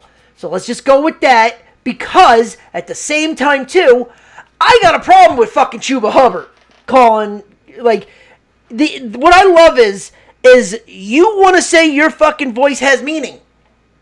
Because if people don't know, Coach Gundy had an OAN shirt on, and Chuba put it on Twitter, saying that he wanted his coach reprimanded, fired, whatever. You want to be an adult? Be treated like an adult? Gundy pretty much made him apologize to the entire world. And I'm sorry, but if you want to call somebody out and do that, it's like, dude, you don't know the story. You don't know why he had the shirt. You shouldn't be posting shit on Twitter. Everyone wants to have a fucking opinion. The minute your opinion gets questioned, you want to be treated like an adult. Well, there you go. I'm sorry, Gundy had every right to do what he did. People are not going to like that opinion, but the fact that Gundy made, like, pretty much they had a video where he apologized about all this is just, it is what it is now, but I'm sorry, but you should not, if you're going to post shit on Twitter and someone's going to, if your coach is going to have you talk to you, yeah, good. I loved it. Because, listen, if this was 25 years ago and that shit happened, you don't think the coach would have beaten somebody? It's like your father. Your father would have whooped your ass. Wait, what? So, okay, so because of that, the original Twitter post, Chuba Hubbard wanted his coach, pretty much, he said he was not coming back to Oklahoma State unless something was done. Yeah. Coach Gundy sat down, and him and Chuba Hubbard made a video, and Chuba Hubbard pretty much I wouldn't say apologized, but he, like, said that his actions were wrong. They squashed the deal on a video. Well, then, apparently people were upset about that video, and Gundy came out with an apology video that happened yesterday. That was a minute long. Basically like the Drew Brees situation where I didn't know what I apologized for, but I'm apologizing, and then all of a sudden but I finally gotta get it. But my thing is everyone was complaining about Hubbard having to apologize. I'm sorry, but if you're saying everyone's voice is gonna be heard, if your voice is important on Twitter, that's fine. But if you're doing something to bash your coach, who in some places people call them their fucking father, like the coach is pretty much their second father, and you're gonna embarrass the coach is gonna embarrass you. And I had no issue with that video, and then everyone's like, "Oh well, you shouldn't have done that." All of a sudden, then Gundy came out with the Drew Brees type video today or yesterday. Yeah. I don't know. What are your guys' opinions on it? Because I had no issue with the video of that. I had no issue with that. I didn't see it, so I don't know. But is that what you told me about the other day? Yeah. Did you tell me about that the other day? Yeah, I did. Okay, then I mean, it's, you open your mouth, you're going to have to deal with the consequences. That's all I got to say about that. Well, first off, I can see why Chuba Hubbard was angry, because first off, OAN is not right down the middle. I'm sorry, it's not. When they constantly ran the Obama birther story constantly, and they constantly post pro-Trump stuff, but here's and the they thing. constantly do that. No. So as soon as like your coach that supposedly that all of a sudden he's wearing a shirt supporting a network that basically starting the Obama birther witch hunt, especially at a time when it's race relations and shit like that is going shit. I'd get a little angry. But at the same time too, a photo out of context is a completely different thing too. You're posting something where you don't know why he's wearing the shirt. Could have just been a shirt that he was fucking going fishing with. It could have been. You don't know the context of the photo. You just see him in a shirt. Who gives a shit? That has a lot to do. Dude, if you see, sure, it's what that means. Hold on. No, because dude, what if you're wearing a shirt and say if you're painting something? Are you finding anything with a fucking? Do you care what you're fucking painting in? No. Do you care? if someone's going fishing and it's a fucking shitty ass shirt, who the fuck cares? Then why does it matter? You don't know what the fuck he was doing. It's out of context. It's just the fact that he's wearing the shirt. Because that means you could tell somebody, but that means you could say that someone says, like someone that's like the fucking, someone wears a shirt that's off color on the other side, and you post that on Twitter saying, oh, well, this needs to go away. Well, there's no context on it's just a photo. Same thing goes for when like that time when I told you that woman yelled at me for wearing a Bullet Club shirt saying that I'm glorifying bullets. Yeah, exactly. It's out of context. But here it is. All right, because of what it stands for. Hold on. They have drawn criticism for racist content. Again, we're in a race with a racial problem, especially with the cops. They have constantly gone crazy with conspiracy theories about Obama. They support neo-Confederate historical revisionism. Have you watched? Hold on. Have you ever watched it? No. Then you can't I'm not comment. gonna watch that shit you because can't, it's shit. But then you can't comment. Yes, I can. No, because you have no looked context. It right there. I looked it right up on there, and it said, "Oh, sorry, no, I'm not." That's like saying, "Oh, Breitbart goes right down the middle." No, I don't Breitbart need is perfect. Breitbart to know it's shit. But Breitbart is flat out. You know, Breitbart's far right. Alex Jones is far fucking right. We all know that. OAN even says it. OAN even admits it. They even say it like they're fucking proud of it. Well, the other thing is, you got to turn around and remember, they're not cable. You actually have to have a specific fucking channel to even watch it. Yeah. Again, if you are a football coach, a leader of men, black men, and you're wearing a shirt that basically has of a network that is glorified neo-Nazism. Do you see the problem? It's like you might as well wear a fucking swastika. Alright, I'm gonna mute your ass, dude. Dude, you're going a little too far. You're going a little too far with it. I'm not! Yes, you are. Put yourself in the shoes of Chuba Hubbard. Okay. With everything that's going on, and the cops are killing your people, and the cops have ties to white nationalism, because they do. You can't deny that. No, there's never been a denial of that. Where a guy basically gets, all right, where Dylan Roof kills 9 people. He has a bulletproof thing, and there was even a report that they got him fast food.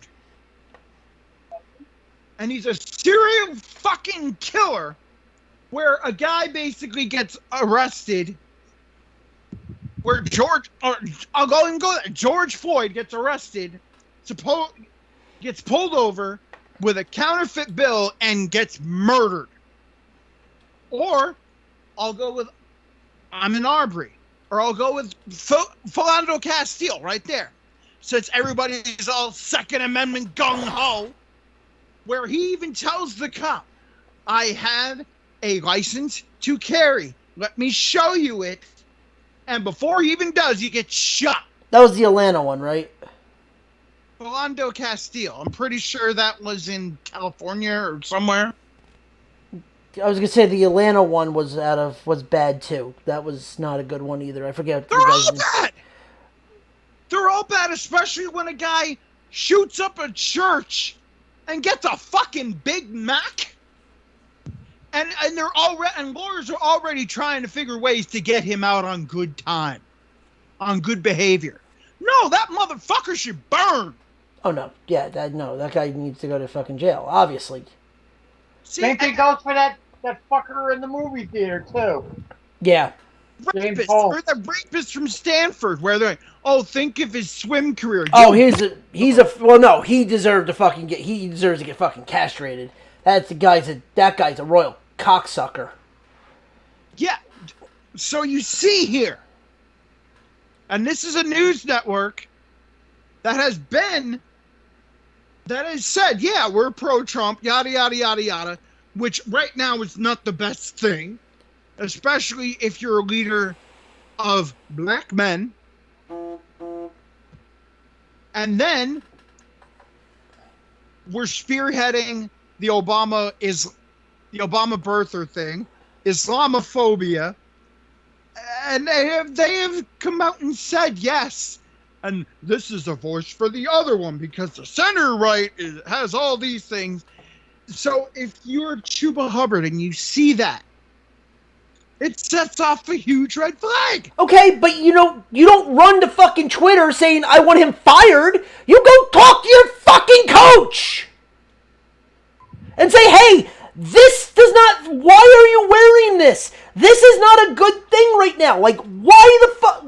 Because you're supposed to be able to go to your coach. Why the fuck is he running to Twitter? First, he said things need to change or I will not come back to Oklahoma State. Basically saying he would transfer out. But again, you ran to fucking Twitter. You didn't run to your coach. You didn't run to the person that you have an issue with. You went right to the media. I don't care. I'm sorry, but that's the problem now. Everyone's like, oh, well, this. I'm not going to come back if he's fired. Really?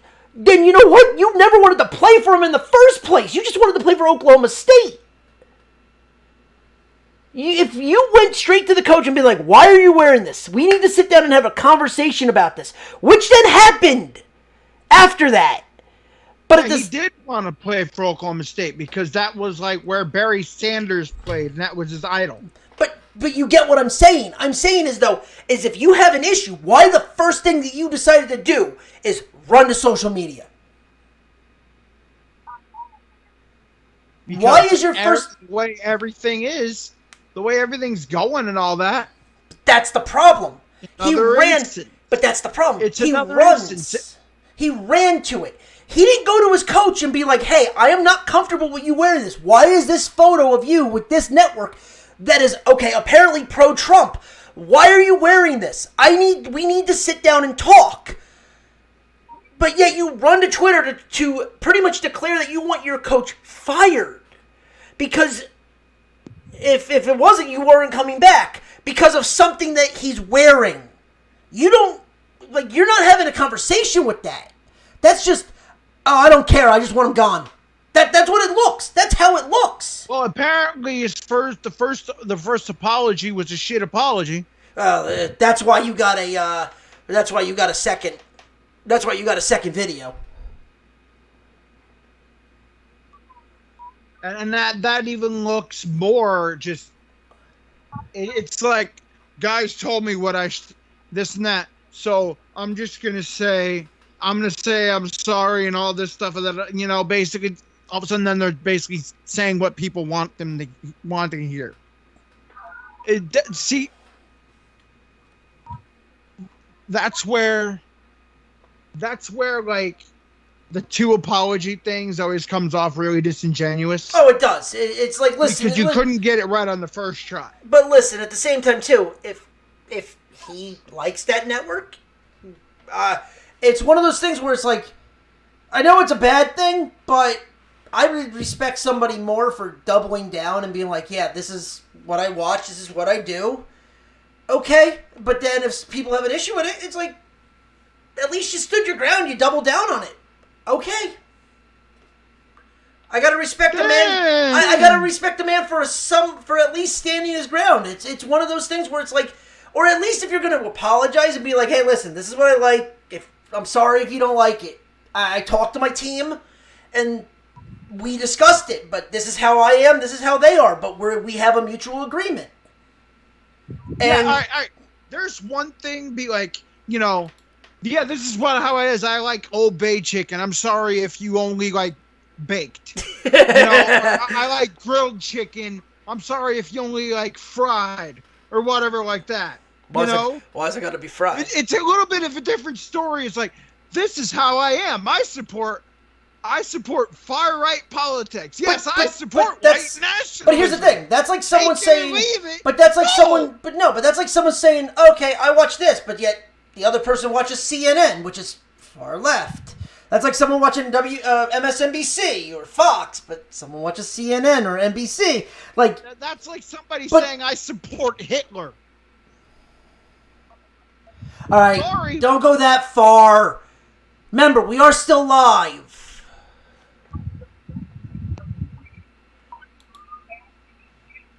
But that's what I'm trying.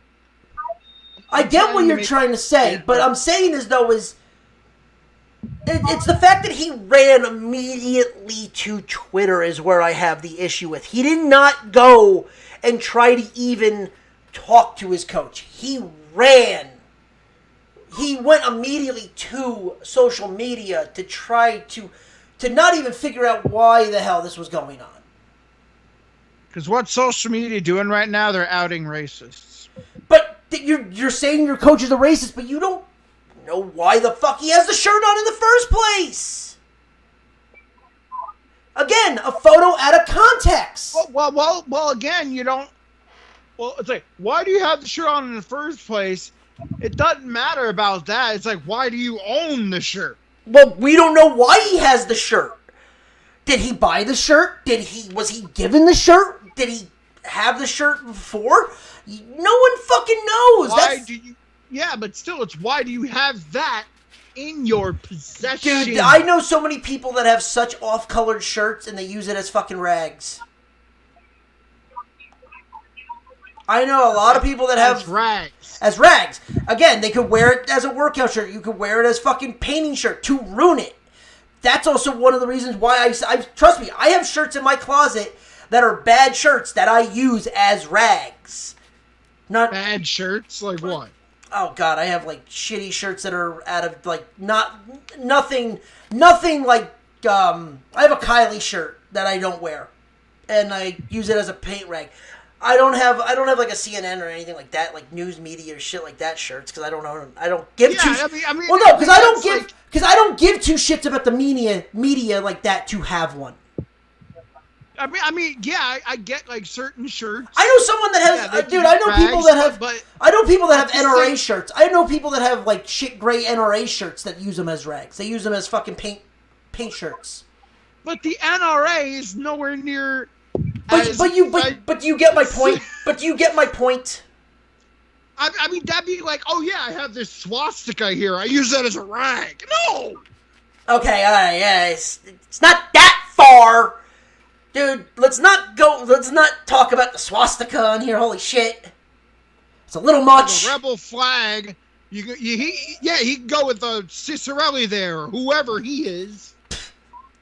Jesus, nice stretch there. Holy shit. My God, he can go with him there, you know. I'm not going to race anymore because I can't. Well, I'll tell you one thing that's going to be. I'll tell you one thing that's going to be a rag right now. Anything from UNLV. Anything from Mississippi. Yeah, Mississippi, UNLV, Virginia, because they're getting rid of it. Oh, UNLV changed it. UNLV changed it. They became just the rebels. Yeah, they're removed. They removed Hey Rebel and I Ain't a Mascot change. So they're not even going to be called the Rebels anymore. They're just getting rid of it. Period. They're going to be called something else.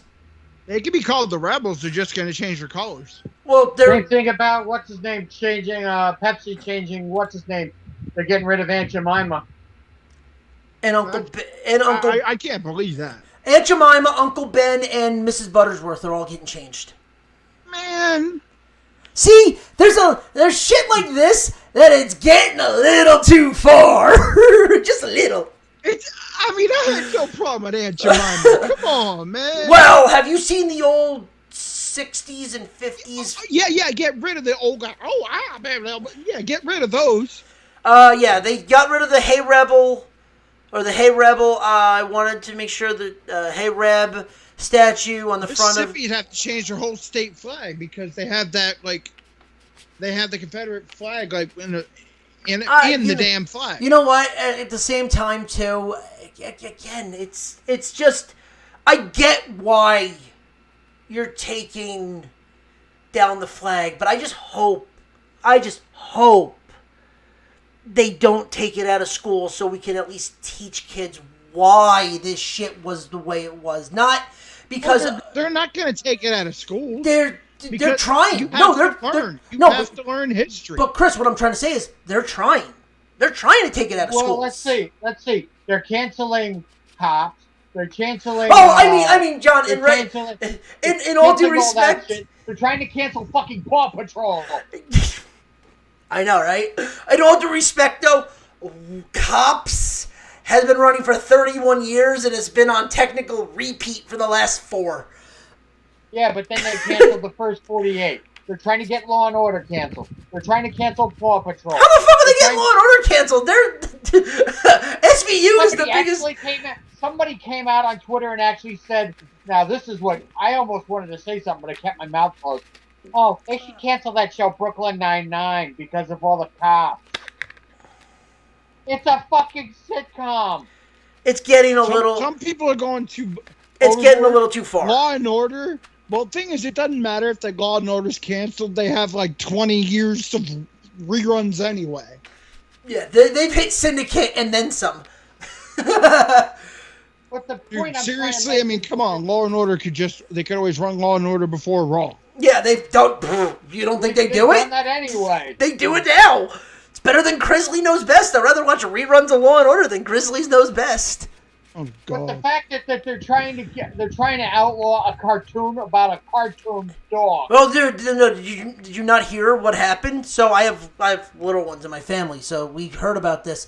They put a muzzle on the cop that's a dog. Or the dog that's a cop. They put a muzzle on him. I'm like, really? All right, y'all are going a little too far with this shit. Like, God darn it, like, you're taking away Yosemite Sam's guns, you're taking away Elmer Fudd's guns. It's a fucking cartoon. I can't wait for Animaniacs to come out so they can rip a new asshole into this fucking world.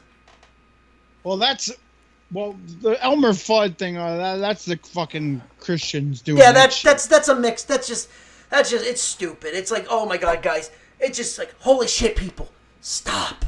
Holy shit, Donald Trump actually came out and actually said something positive today. If you believe it. Christ. After his botching big time police reform. Yeah, dude, no, he said something positive on sports. That's in news when we get to it. But oh my God! You saw it? How about that? You saw it? I'm like, holy shit! Yeah. Well, the thing is, he had to do something, especially after he botched the shit out of his police reform thing. Yeah. Because it's like, no, we don't need to defund the cops. No, what we need to do, we have to have this optional program. No. I think what's worse is... if they don't want to be in it, fine, whatever. But if you are in it, you have these rules. And then we have incentives for cops to be good and do their job. I'm like, really? You're bribing cops to not be murderers. I was going to say, isn't that also part of the creed that you're not supposed to take bribes? The biggest credo of a police officer, see, this is my difference. Serve and protect. Police officers are the ones I think I would more respect. And they actually follow the credo, like protect and serve. Yep. In other words, they don't overstep their bounds. They don't abuse the power they have. No, I'm saying those are police officers. And then there are cops. No, John. I'm saying that's police officers. Then there are cops. And cops are like your pigs. You're fucking like the guys that'll, throw on the flashers and the siren to, run a red light. The badge. So you can go to the donut store. Yeah, the person that uses the badge not as a fucking sign of respect, but a sign of fucking power. A guy that go. Let me put it to you this way: I could pull up 10 videos right now on YouTube that'll show you how many dick cops there are. But I know. But at the same time too, police officers are few and far between, and the police officers actually do their job. That's they protect and serve.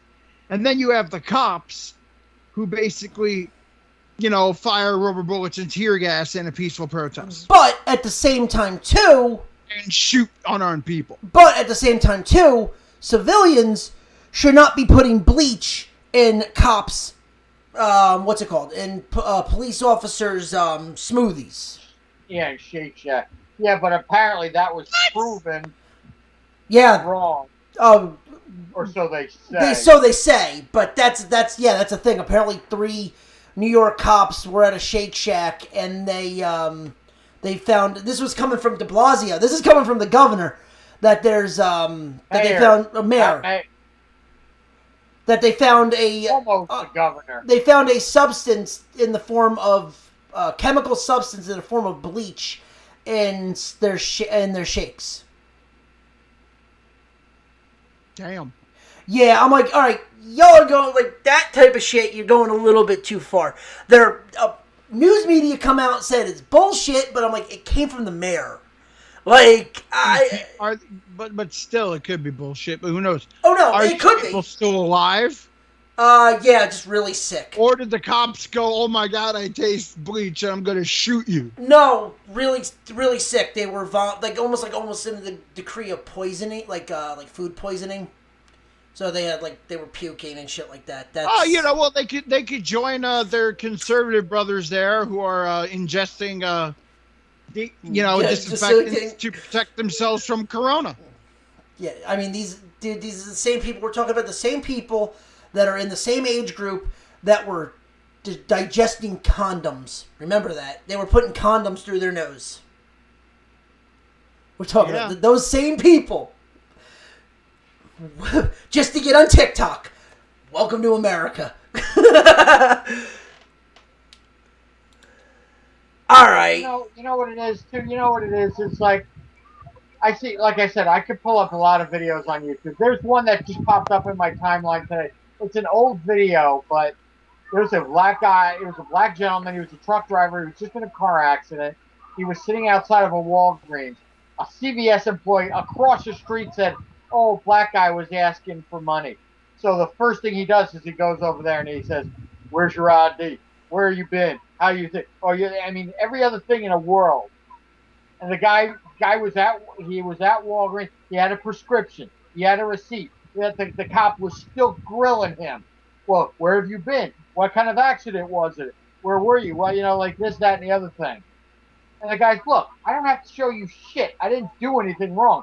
I'm sitting here waiting for someone to pick me up because I was just in a car accident."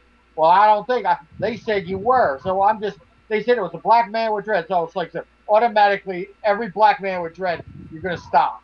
It just, it gets annoying after a while. It really does. Yeah. Oh, no, you're right. It's sickening. And I'm not, I hate it. I hate it. This pisses me off. See, that's why I got angry with the whole thing where it's like, "Oh no, we don't need to defund the cops. No, what we need to do is give them incentives to be good and do their job." What the fuck out Don't get me started about filming them, because God forbid you film a cop, he's going to think, like, that's another one. It's like there's these people called First Amendment auditors. I don't know if you've ever heard of them, Chris. Oh, there are cops right now that are taking revenge on protesters. No, what a First Amendment auditor is they walk around in public, on public sidewalks, filming whatever they could see in public. Some cops, not all, I want to use the term some cops basically come out and say, "Why are you filming our building? It's illegal to film our building." And then they use the famous word, "this day and age." Every cop uses this day and age excuse just to detain someone, handcuff them, detain them, arrest them, because they're filming in public. Public. Which is perfectly legal. Do some of them go too far? Yes. But if you're just filming on a sidewalk, walking down the street, they shouldn't give you any shit, but they do. every time I get pulled over, if I get pulled over, first thing I do is like put my phone like on my like dash thing, hit record, Yep. I Now hate to in hit say it, but record it's like, right away. now in Philly, do you have one way? What's it called? One way filming, one way recording, where they don't have to know that you're recording. no, the wiretapping law. I think you're talking about. Yeah, in Jersey, you have to tell them you're recording because it needs to be. It's two way. I know some states that it's considered one way, where you don't have to tell them. I think New Jersey. I think New Jersey abolished that. I don't Did- think you have to tell them anymore. If they do, I don't know. That's why I said that. I'm like, I don't know what Philly's rules are. I know Jersey, that used to be a thing. If you're saying that, then it's not. But I knew Philly that it was a Like I two. said, I don't know. I don't Yeah, know. I'll look it up later. But I know in Philly that you used, not in Philly, in Jersey, it had to be, you had to tell them that, hey, I'm recording. And just, they had to know you were recording. It's just, it's like, look, I don't want to sit there and say I'm against every cop because I'm not. No, we have friends that are cops. We have family that are cops. It's I mean, I know, but you know what it is? It's like I'm going to give up one more example, and then I'm going to leave it at that.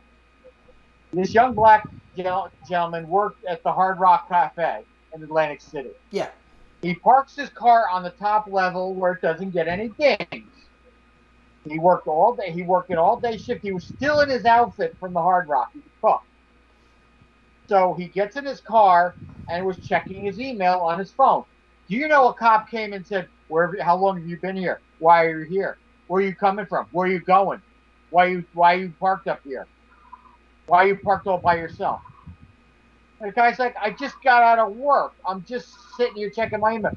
Well, you've been here for 5 minutes. So I could be here a fucking hour. It don't mean nothing. I'm sitting in a parking spot in a parking garage. That you have to pay for at the Hard Rock. Exactly. If he works there, And the cop was like, I want your ID. I want to run you. He actually used the term. He goes, well, how do I know you don't have warrants? It was a white cop and a black gentleman. The first thing he says, well, how do I know you don't have warrants? No, you know what you turn around and say? You go, I'm about to call my supervisor. Okay. Like, here's my ID that I work here. Here's my ID that I have the gaming license. Like, that's where you just turn around and be like, all right, I'm going to put you in such litigation now that you're not going to be able to fucking do shit for your jobs. Let's have fun here. And you know what the cop says? He's like, well, I'm only doing my job. No, that's a load of horse shit. You know what it is? And this is why there are Racial people profiling. out there. Yeah, that's flat out racial profiling. Oh yeah, I know, but the guy actually said, he goes, this is racial profiling. And he goes, no, I'm not. No, it's not. I'm just doing my job because and he used the term, you're loitering in the parking lot.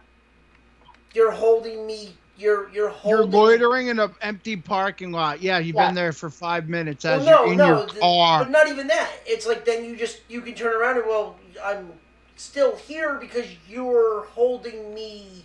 And here's the thing: the leaving. guy couldn't even leave. The cop parked behind him. That's what I mean. That's what I'm saying is like you can't say at that one. It's like you can't turn around and say, oh yeah, I can't leave. A, you're blocking me. B, you're holding me from leaving. So how can I leave? But it's cases like that. It's videos like that I see that just piss me off no end, because it's like it's those kind of cops. Yeah, exactly. That make all the good ones bad. Yeah. Mm-hmm. It's like I said. Ronnie, you and I both know cops. I mean, I'm not going to mention names. No, you don't have to. It's just. Well, one is a former wrestler. I have nothing but respect for that person, but that person treats people with respect because I've seen him do videos and stuff like that. He treats people with respect. And another one, a little opinionated at times, but guess what? He's not a disrespectful person. But it's like when I see cops like the one who's giving shit to the kid at Atlantic City, Those are the ones that get that it's like they go and people and I look at the comments. I always read the comments, and people always like people wonder why cops are hated. Cops wonder why they're always getting shit. It's because of Keep going. I'll videos be right like back, guys. this. Because they think that badge gives them a right to push people around. Oh, and there's one I gotta find it, Chris. You'll laugh your ass off with this one. There's a guy. He was staying in a hotel. He decided he wanted to eat in his car, right? So what does the cop do? He goes, "What room you staying in? Why are you here? What room you staying in?"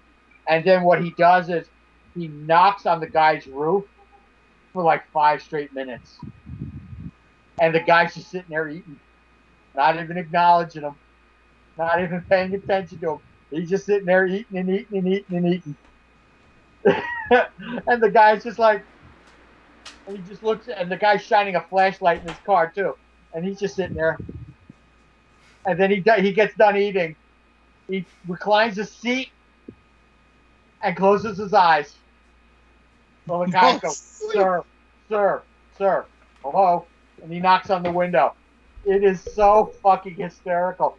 After a while, the cop eventually leaves, or he goes to the hotel lobby to try to get the guy's information. Then the guy gets out of the car, and he walks to the lobby, and the guy goes, "You give me your ID now. What room are you in?" The guy still didn't even answer. It's fucking because it's abusing their power.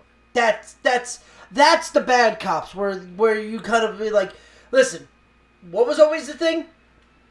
You know you're a good cop if you're not seen or you're heard. It's you're a good cop if you're not being talked about. Right. But the problem is there's not videos of you all over. There's a lot more bad cops than there are good police officers. And there's no videos of you on YouTube. Yeah. Right. Or if there is, it's like you're built. If there's a video on YouTube, it's usually a news thing going, "Oh, look, this cop, this police officer did this for the community," and then you're like, "Yeah, I did that for the community," and that's it. But then you see the bad ones. Oh, the bad ones are all over the place. Or 1 million views, and always with an excuse. He made me do it. No, he really didn't. No, but it's just, you know what it is? It's the ones it's like the 2 incidents I mentioned. Those are the ones that make all the good ones look bad. And it really, really, it angers me. It really does. Do I agree with all these First Amendment auditors? That sometimes they kind of probe these people a little bit. They prod them a little bit. It's like don't take a stick and poke an animal. They're gonna lash out. It's the same thing. But some of the people just walk around. There's ones that go out there and actually just film, and when a cop approaches them, they don't even say a word. Yeah. No, that's exactly. They don't say a word, and they ask, "What are you doing here?" "Hello." Yeah. Now the craziest thing is all these shit cops are basically sort of going out. They are going out for revenge now on protesters. Don't get started on that one. All right. As much as let's get off of it because we have one other topic before we get to MMA, and we're already at the 2-hour mark. So let's get into this because let's try to spend 30 minutes on this. I know this might take me and Chris a while, and I don't know what you have in store. But Colin Kaepernick. Colin Kaepernick. I care less.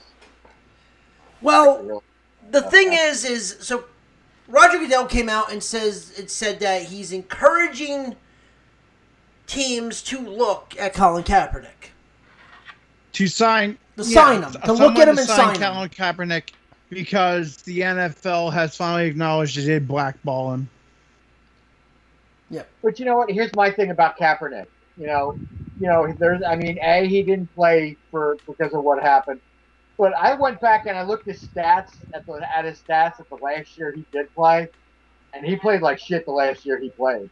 Well, that's what we'll get into because there's a lot of stuff that we were so on Christian's page, I put up a post saying, what if Colin Kaepernick doesn't get signed? And it has nothing to do with he wants to play. It's not the fact that he can't play.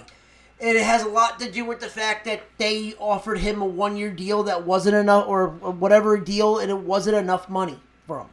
And I'm not talking about like, oh, we're gonna pay you $1 million to play for a season as a backup. No, like they offer him like $8 million to be a backup, or just a show me deal, and he turns it down. I use that as an example, and everyone's like, "Oh, what kind of weird question is that?" And I go, and it's funny because everyone's like, "Oh, well, I said that he wanted $20 million." I go, to play in the AAF and play in the XFL, he wanted $20 million to play. Even the CFL, he wanted somewhere in the range of $20 million. And Chris saw it. I was getting people saying back to me that, oh, that's bullshit. He wanted $9 million. He wanted $9 million in the NFL. In the NFL, he wanted $9 to $10 million a year. Well, in 2017, exactly. The issue with that is, yes, you brought up the stats, but the other problem is that this is a guy that in those last 2 years came off 3 surgeries, so it's a little hard to give somebody that much money when you don't know if he's physically able like he was in his Super Bowl years. And the money that he wanted, and it's funny because everyone's like, oh, he wanted an attempt to be a starter. He didn't want starter money. In 2017, $9 million a year was starter money. Which in then 2020, $9 million a year is still starter money. Yeah, but I'm saying if you really... It's not elite money, but it's not elite. Starter money. So let's put it this way. So I looked it up, and in 2017, between 14 and 7 million. Pretty much the range Kaepernick was looking for, around there. You had Russell Wilson was getting 14.6. Mike Glennon... That was his rookie, yeah, but Mike Glennon was getting 14. Tom Brady was getting 14. Jay Cutler was getting 10. Tyrod Taylor was getting 9. Winston was getting 7. Mariota was getting 6.6. And Blake Bortles was getting 6.5. And McCown a lot of those were rookie deals, right, except Mike Glennon. Why the fuck Bears broke the bank on Mike Glennon, I'll never know. No, yeah. So, looking at that, yes, a lot of them were rookie deals. But, and if you go under today's, you look at like guys like McCown and people like that are getting $10 million to be a backup. So if you told me today that you wanted to pay, if someone offered Kaepernick $8 to $10 million to be a backup quarterback for them, and I'd say that's fair. All right, wait, hold on. Because I have today's things right here. All right, I'll try to get rid of the rookie deal because Burrow's on a rookie deal. Kyler Murray's on a rookie deal. Right. Still Baker's on a rookie deal. Nick Foles, $8 million a year. He's right now he's your backup for... How much does Darnell make in a year? He's still on a rookie deal. He's still on a rookie deal, and that's been prorated. He's on a rookie deal, and he makes $7 million, basically $7.5 a year. Yep. Case Keenum. Come on. Where is it? Case Keenum. $6 million a year. Tyrod Taylor. $5.5 a year. Josh Allen was a rookie deal. Patrick Mahomes is criminally underpaid. Yeah, because he's still under his rookie deal. His rookie deal is $16 million, and he only has he basically gets $4 million a year. Yeah. Deshaun Watson, $3 million a year. But I'm looking for Lamar Jackson's ridiculously underpaid. Matt Barkley at $2 million a year. All right. So anyway, with this Kaepernick thing, Yeah. before the what if that? My biggest question, more than what if this and that, what if he turns something down, is all right. Let's look at teams where he would fit in. Let's look at teams where he would fit in, and yeah, let's actually talk sports for a change. Yeah. And not this goddamn money bullshit to where people are going to go, oh, well, Kaepernick. No, I'm looking at teams where he may be able to fit in, where he may be actually able to start or challenge for the starting position. Carolina. Carolina has Teddy Bridgewater. He could possibly be a backup. I can see him playing. I mean, Buffalo needs a backup. And with how they're faithful, and with how their fate is, and with Allen, he might be able to pull. He might be able to start. All right, but there are some other things also you're gonna have to look at a team that with signs Colin Kaepernick. One is he wants the opportunity to try to start. Yeah, which I get. I get even that, though yeah. he's 3 years removed from the league, 3 or 4 years removed from the league. But the other thing is also whatever team that he chooses, I can pretty much guarantee they're going to align with his socio-political political ideals. Right. So automatically you can cross the Redskins off the list. Yes. That's not happening. Yes. Daniel Snyder will never go for that. No, I agree with that. You can cross the Giants off the list. Won't happen. Well, that and they're not. They have all their eggs with Daniel Jones. Yeah. The Patriots. You know what? The funny thing is, the person that could really deal with that non-tolerance bullshit might be Belichick. Well, the thing is, like, Kraft maybe not. Kraft maybe not. But Belichick could deal. I think, honestly, one of the best spots for him is like a Belichick type coach. Well, New England has the pieces, and they've done it before. Yeah. But the thing is, like, is New England gonna align with Colin Kaepernick's views? Because I think the last thing Colin Kaepernick wants is to be on Trump's favorite team. Right. Well, so the fact that's a no-no. The fact that Trump even came out and said, "Yeah, I'll give him a second chance if he could play." Yeah, that's called damage control. I'm like, what? Like, I kind of saw that. I'm like, what the fuck? Where'd that come from? Yeah, that's damage control. Because his police thing didn't go over that well, so that's called damage control. But anyway, Jacksonville. Jacksonville, no, because they're all in on Gardner Minshew, and they're not going to have anything. The Chargers. Well, no, hold on. They're all in the Gardner Minshew bullshit. They're tanking right now so they can get Trevor Lawrence. I don't know about that. I think so. I think they are. Like Gardner Minshew.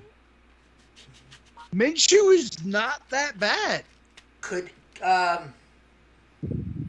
They're in on Carr, so Oakland. I can see Oakland as a backup. No. Or Vegas, sorry, not Oakland. I don't see Vegas as there. Mike Davis would not want him. Yeah, that's true too. L.A. The Chargers, I could see. Rams? Because the Chargers seem adamant about Tyrod Taylor. Yeah. But he's getting ready until Josh Herbert. Yeah. Justin Herbert.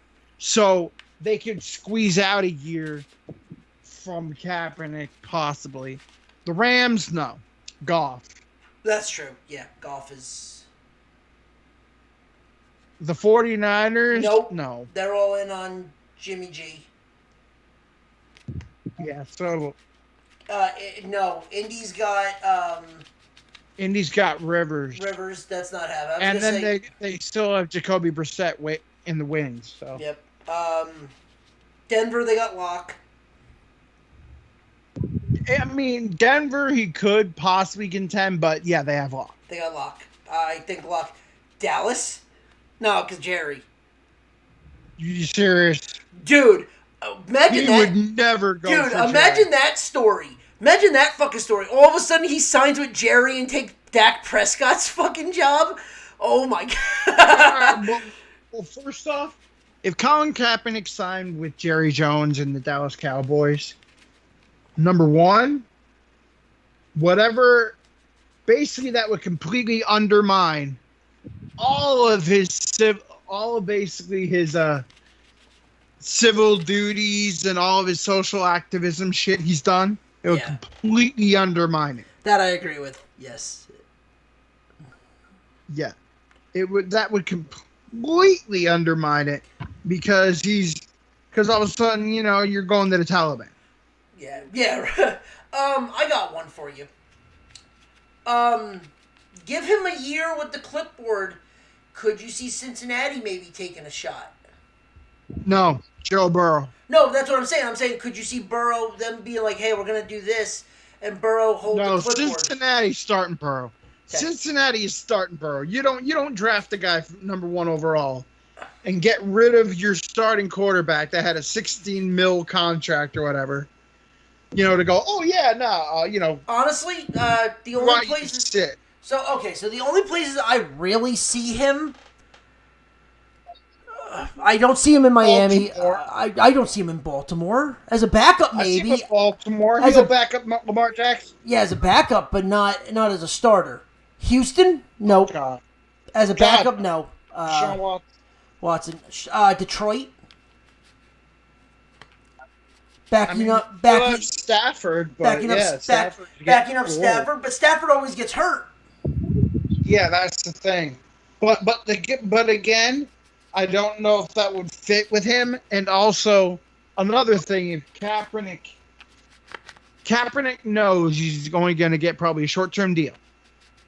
So he's got to prove it. Yeah, he's got to make his thing. Now. I got one. If you want to make your name and prove your worth, what do? You get to the playoffs, or you contend for a championship. Now I hate saying this. So therefore, he's only looking at contenders. Yeah. So I hate saying this as a Jet fan, and I'm not saying the Jets.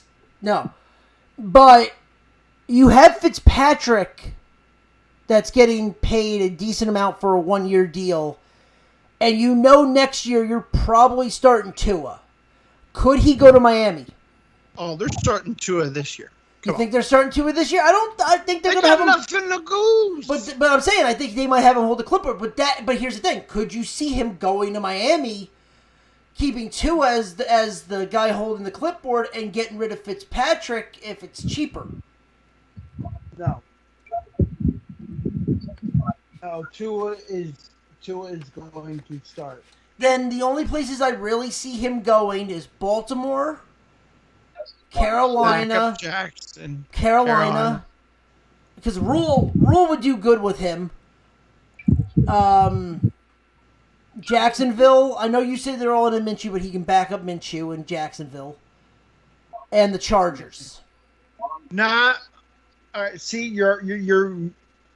This is where you're forgetting some places that he could go. Oh, New England. All right, where else? No. Pittsburgh. A lot of people have been hearing saying Pittsburgh to back up Ben. All right. Pittsburgh to back up would definitely work.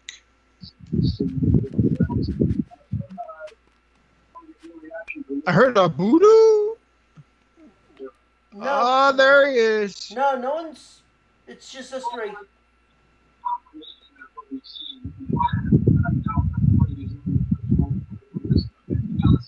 John, you got stuff going on in the background?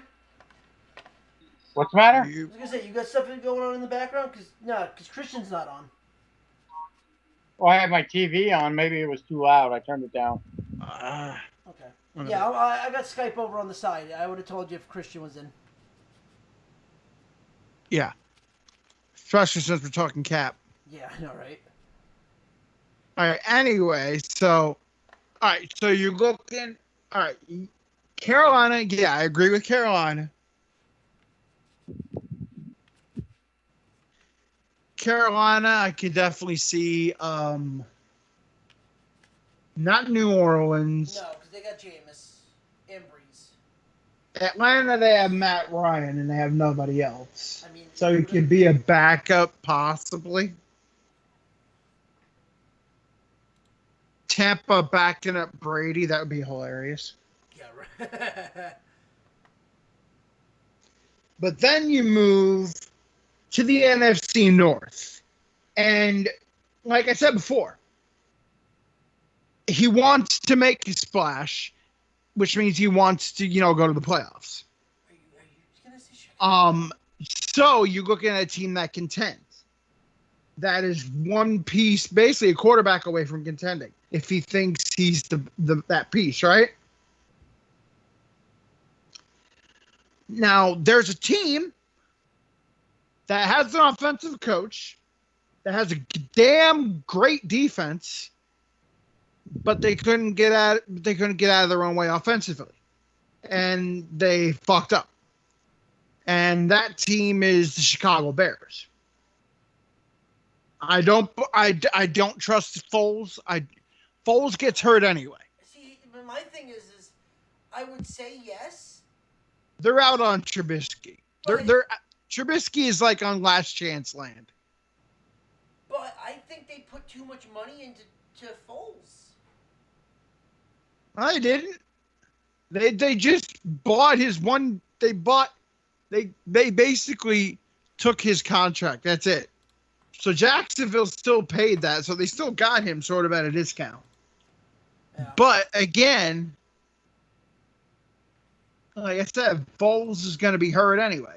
But Kaepernick, if he comes in, he has a chance to start because Chicago is basically last chance saluting Trubisky. Like, you need to get this or you're done. Like, I don't think they're going to extend Trubisky unless, they really, he really makes strides. Colin Kaepernick likes to run, and he's a good passer on the run. What does Matt Nagy's system allow for? Oh, a running quarterback. A lot of running. A running quarterback. Kaepernick is definitely probably right now more accurate than Trubisky. Foles can't run for shit. We all know this. So it makes perfect sense because what does Kaepernick has? Kaepernick has that defense. He has that Chicago defense with Khalil Mack and company. That well-paid Chicago defense that does do its job when they're not on the field 95% of the time. We've all seen it. Yes. So I think Chicago makes sense. Green Bay is not happening. Detroit's not happening because they're not going. Well, Green Bay's got Rodgers and now they got Jordan Love, so they're nowhere near that. Detroit. Again, Detroit's interesting to back up Stafford because Stafford is always hurt. Minnesota would be interesting because they'd have a handcuff for Cousins. See, that's the thing. You would have to be a backup for Cousins because you already have guaranteed money laid into Cousins. Yeah, but it's also a way to get rid of that guaranteed contract with Cousins. That's true too. If he doesn't, prove it and get better and better and better, you have Kaepernick waiting. Yeah. And if he works out, then you can get rid of Cousins in the offseason. Yeah. Which should be dumping a big chunk of change. Yeah. But, no, I agree with that. But, John, I don't know if you have anything else you want to talk about that you wanted to discuss. There is one thing about football that I want to talk about before we get into MMA. And Go for it. Are you guys on the? Do you guys see in the Facebook page what I posted? Yeah. Oh, another team I was thinking would maybe Oh, be sorry. Tennessee because of Tannehill. Yeah. So I'm posting a photo in on the thing right now. This is from This is from Stadium's Facebook page. What's up, Christian? Hey. In the Facebook page, I am posting from Stadium on Facebook. Stadium page is the possible COVID-19 mask helmets. I saw those. Yeah. What are you Yeah, guys' you thoughts? just missed it. I said Cap would probably be best suited in Chicago.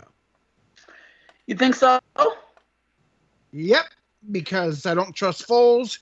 Trubisky's on his last chance, and Cap has a defense to help him out and skill positions. Yeah, I think there are a couple of fits that actually kind of came to my mind. The Steelers are one of them because let me tell you, I can't trust Ben Roethlisberger at this point. He's been breaking up and down the last 4 or 5 years or so. I don't know if he's played a complete season and God knows how long. 2, I don't trust Duck Hodges. I'll never trust anybody with the first name Duck, to be honest with you. 2, Mason Ryan. I don't trust Mason Rudolph. So I think he would be nice there too. I think the Eagles would be a nice fit. After Wentz, who else do you have? You have Herbert, not Herbert. Sorry. We have Hurts. Hurts. Thank you. We have Wentz, Hurts, and then we have freaking Studfeld. We're good. John, Right. I just posted the helmet in the Skype chat. I saw it.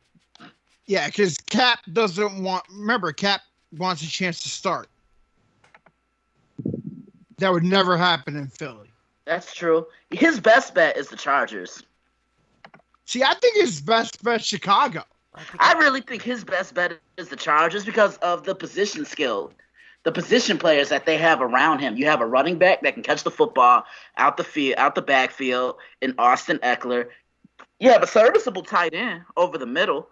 When he was with San Fran early on under Jim Harbaugh, his top target was Vernon Davis. I think he can build up that type of chemistry with Hunter Henry, and I think he could be a top 5 tight end this year. You have Keenan Allen, you have Mike Williams, I think Travis Benjamin is still on the team. They have a decent offensive line, and the defense. The defense that to me they have the best tandem of pass rushers in the league right now in Melvin Ingram and Joey Bosa. So I think if you add everything that I just said up in the equation, then you put Colin Kaepernick in the mix. I think this is a playoff team.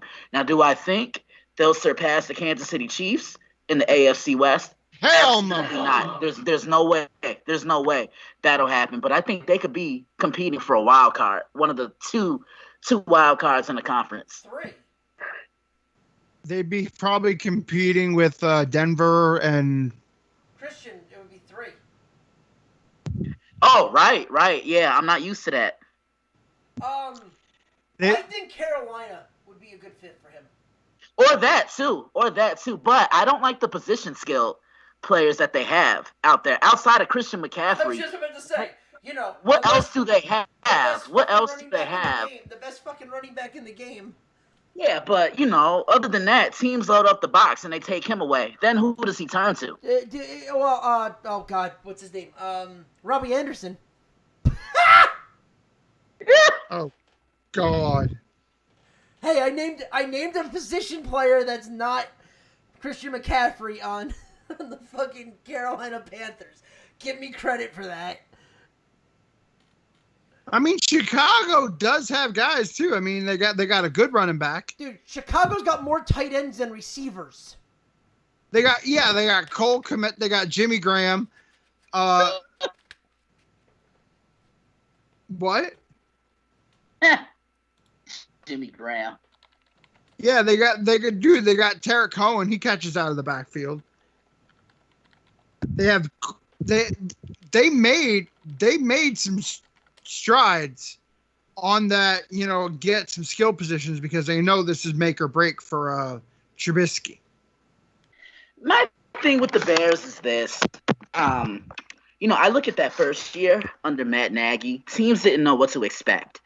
That's why I think a new head coach without coaching experience coming into a situation, they're always going to have a one-up on any defense trying to play them. Teams learn really how to prepare for them as the season goes on because you don't know what he's going to implement. Matt Nagy didn't add on to the scheme last season. Teams knew what the Bears like to do. They like to run the football. Trubisky likes to run and use his feet to extend the play and get some additional yards. And defenses loaded the box up. They took away the running lanes, and they forced him to throw the football more than 10 yards from the pocket. Yeah, and that's when but at the same because Trubisky liked to run because he couldn't really throw. Where Kaepernick definitely can throw on the run. Actually, Trubisky last year was more handcuffed from his running. He stood in the pocket more. He actually had 400 less rushing yards. Yeah, and you saw the Bears went nowhere. No, but here's the thing. I rest my case. But I'm saying 2 years ago, he ran for 400 more yards, and other than a double doinker, they made the playoffs. Other than a double doinker, they missed out on the next round. Yeah, I know. But I'm saying if Trubisky can get out and scramble, which he might probably be more likely to end up doing this year, and the running game is going to be heavy with that, and you have your tight end safety blankets. I don't know. I think Trubisky might shock some people this year. Well, again, he's in that make or break thing, so he has to. Yeah. And this is where I think Colin Kaepernick would fit perfect because, Trubisky is not going to be on a short leash with Foles. But I think Kaepernick could supplant Foles because, I'm sorry, it's Nick Foles. Nick Foles honestly, I think if Kaepernick doesn't go to the Bears best shot at winning some games this year will come with Nick Foles under center. He's worked with Matt Nagy. He's worked with John DeFilippo, who's now, I think, their offensive coordinator, which I'm happy about because I feel head coaches should just focus on one thing, being a head coach. Shouldn't be calling the shots, shouldn't be offensive coordinator because if you're just going to focus on one aspect of the team, become a coordinator. So I think them getting John DeFilippo was a great hire for them. Chuck Pagano's still running the defense, and he's still one of the best defensive minds we have in the game right now. I really think that defense has no problem. That defense has no issues. The defense is absolutely fine. I felt their defense had so much additional pressure on them last year. Yeah, they need an offense to be able to just stay out there and sustain a drive. Exactly. It's not much to ask for. It's like, can you guys just stay out there for 3 minutes while we suck some wind?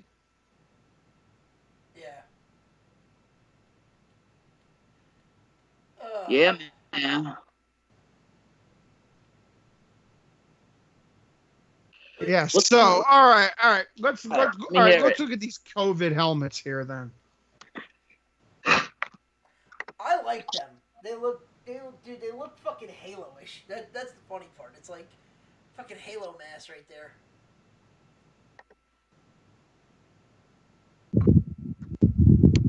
I don't know. John, what do you think? I like them. John. Yeah, I'm here. What do you think? They're a helmet. There's nothing else. What am I going to say? They're a helmet. They're enclosed. They're an enclosed helmet. That's all it is. Now, is that hard plastic? It's 3D printer. It's a 3D printer mask. Is that yeah, okay, so I'm just like Pretty much a hard uh, plastic, yeah. so it'll be a hard plastic. I didn't know if that's like a vinyl thing they just throw over the No, face no, it mask would be there. something that if it cracked, they can replace it. It's something that will clip off and replace it via 3D printer material. See, I think some players are going to be angry about that. I think Tom Brady and like Drew Brees are going to be angry about that because they didn't like visors at all. You know what? Well, I mean, we're kind of in a different time. We kind of Yeah. have no choice. It's either that or don't play. If that's what we're getting, I'd rather have that than nothing. What do you think, Christian? Um, that's a good question. I really don't know, man. Everything just kind of seems up in the damn air now. I really don't know. And also too, for all we know, I mean, really, you think about it. For all we know, we could be. This is just a prototype. We could be back to having fucking fans in the stands by October, or we could have no season. Yeah, that's the thing because I think teams are kind of up in the air after hearing about Zeke testing positive and a player on Houston Oh. testing positive. You know, if this were 2 or 3 months ago, yeah, they'd be like, okay, Well, that and get it out the and the way. and the handful of fucking college kids that had it. Yeah, because I saw a couple of kids from Alabama actually Yep. had tested positive. Alabama, Marshall, Oklahoma State had some. Yeah, Oklahoma had Oklahoma some. had some. Just it's right now. It's just a handful of people, but at the same Dude, time too. Ohio State is making their players sign waivers. Yeah, at the same time too, you knew that you were gonna get positives because now you're upping the testing for everybody. You knew you were gonna get some positives, but the question is what are you gonna do with those positives to make sure that everyone else is safe? Yeah, like That's well, really the question. It's what are you gonna do with those positives? That with Ohio State, I mean, I'm sorry, that's a massive red flag. It's like, yeah, you want to play for us, here, sign this waiver, so in case you get corona, you can't come back and sue us. dude, I'm not worried about Corona with that waiver. I'm worried about if they have like season-ending injury. Well, it's only a corona waiver. It's only a Oh, corona okay, it's waiver. only a Corona waiver. Okay, then that's different. Yeah, but It's different but the same. It's different but the same. as for Zeke, I'm sorry, I can't feel bad about Zeke having corona. I mean, that's karma. Yeah, I was gonna say that's karma. He should have been suspended from the league for like 2 seasons for the shit that he's done. Zeke should have been suspended from Ohio State numerous times, and then he should have been suspended from the league.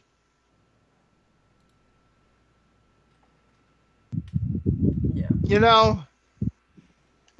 But at the same time, too, yeah, that's really it. It's like because for all we know, like we said, it could be. We could Oh, yeah, have. Christian said I'll be right back, but I have a feeling we're going to be ending soon. Yeah. All right, I'm back. Oh, there you go. Ah! Christian said I'll be back. Hey. I Safe feel driver, we're say gonna be 40%. ending soon. Yeah, I'm back. All right. Safe driver save 40%. What I was saying with Zeke, I'm sorry, that's karma. That's safe driver save 40%. It is. That's safe driver save 40%. It's right there. It's him. Zeke getting corona, I'm sorry, that's karma. Yeah, I'm kind of worried. I said this a couple years ago when all that drama came out about Ezekiel Elliott. I said to myself, the kid doesn't know how to conduct himself off the field because it says more how you act off the field than you are when you're on it. That's number one. And number two, I just kind of question the Dallas Cowboys and the lack of leadership that they have within the locker room. Let's paint the picture here, guys. Let's say Zeke is on Baltimore during that run in the 2000s with a young Terrell Suggs, a veteran in Ed Reed, and the leader of that entire team, Ray Lewis. Do you think this is happening with him? No. In that locker? home? Absolutely not.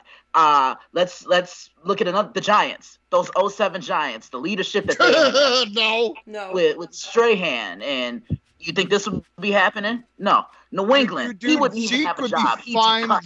like forever. Coughlin would fucking tear him apart. Hey, sorry, coach, I'm 15 minutes late. Yep, you're missing 15 minutes of the game, buddy. Yeah, exactly. Yeah, like Coughlin wouldn't play. And then you look at like, you even go like now the Eagles now that they wouldn't even let that shit fly. And the thing is, dude, it wouldn't even be Vegas- Doug Peterson doing it. The players would be policing his Vegas ass. now, you think Gruden would put up with that shit? No. Exactly. He put up with Antonio Brown. yeah. With helmet gate. See, I want to see a player go, no, I want to wear my air helmet today. They're like, fuck you, dude. You're wearing this. I mean, the one thing is, with these helmets, I don't know what they're going to do, but if they're 3D printed masks, I wonder if they can make the attachment for them to fit their normal helmets. See, what I would do, I just have your normal helmet, have a visor, and then you have that like 3D printed piece go on the face mask. Well, as of right now, like I said, this was a prototype, so who knows if they would be able to do that. Because they might be able to do it, for all we know, and then that's just what it is. But that's the prototype that they came up with right now. And I'm like, for what it is, that's cool. Or if you want to go completely old school and just give them an N95 mask you wear under the original font. So it looks like they got a fucking... Jesus Christ. Or they all wear like the the Stay Cool like article Yeah, right. sleeves, but they have to wear them up or they all have to wear balaclavas. Yeah. I don't know. It's gonna be interesting because, like I said, for all we know, it could end up. We could have fans in the stands by October, or we could have nothing. Yeah, I mean, because Florida opened the restaurants and opened this, and then they closed them right back up. Well, that's the same thing. in North Carolina. Well, the thing is, though, you're gonna get North Carolina did it too. Yeah. Did you hear? 9 states spiked up in cases, and North Carolina was one of them. Christian, here's the thing, though. The reason they're spiking up is because you're getting a lot more tests being done. So, of course, the numbers are... No. What I'm saying is you're going to get the numbers to be normal, or not normal. You're going to be the numbers getting higher because there's more tests being done. That was like when Trump said, stop testing. He's like, that was ridiculous. Yeah, it was really like, if we stop testing, we won't have numbers anymore. We can't go up. But no. What I'm saying is, though, of course the numbers are going to spike if more tests are being done. Obviously. It's now how many more are being done compared to what it was before. Like, you get what I mean? Yeah, but it also doesn't help that people go, hey, we're open sort of tentatively, and then people rush and flood the place. Well, and no one's wearing a mask, no one's social distancing, and then they wonder why. But that's different. I'm saying that's people being stupid. I'm not talking about people being stupid. I'm talking about the fact that we have all these people that are being tested. Obviously, the numbers are going to be higher than what they were 2 months ago when there wasn't that many tests being done. Yeah, but this is also, I mean, I'm sorry to say, we dropped the ball big time on this. This is America. It's stupid people being led by stupid people now. Let's face it. And John, I know you're going to get pissed off by this, but if South Korea can be playing baseball right now, so should we. You just want to work in the fact that you won money on the KBO again, don't you? Fuck yeah.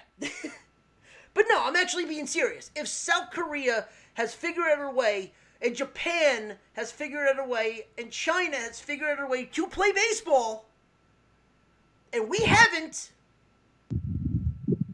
even with the coronavirus still being there. Well, they also figured out a way to social distance, where people listened to the government. But you get what I'm saying. I'm saying is that even if they all figured this shit out, then and we haven't, what's wrong with that fucking picture? Dude, New Zealand has less than 3%. They haven't had any new cases, and what they do, they shut shit down as soon as it happened.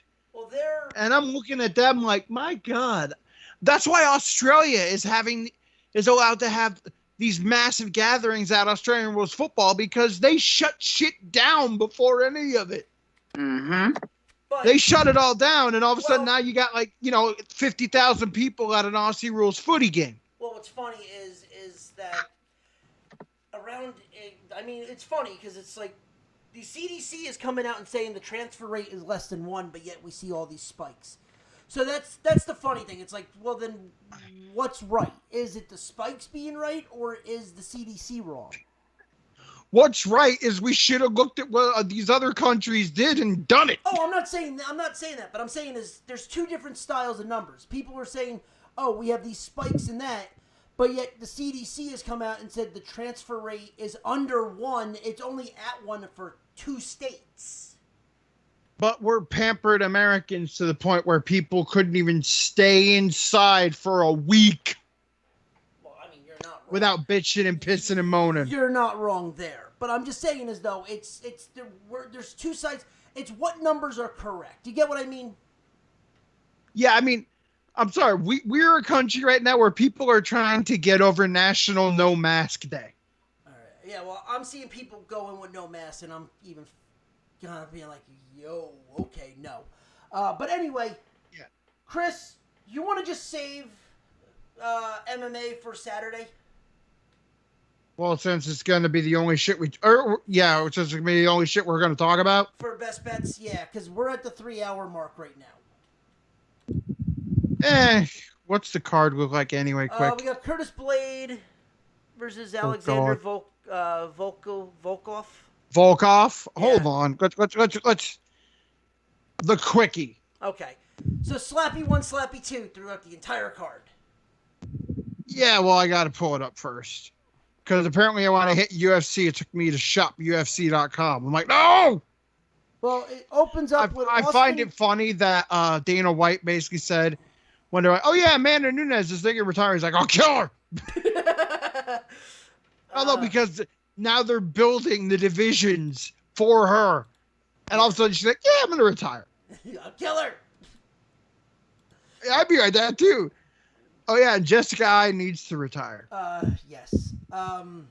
She looked like shit. The card actually looks really good for this. All right, you ready, Christian? He is not there. He is on mute. John, you ready? Yeah, whatever. Yeah, whatever. Slappy 1, Slappy 2. All right, we have Austin Hubbard versus Max Roshkoff.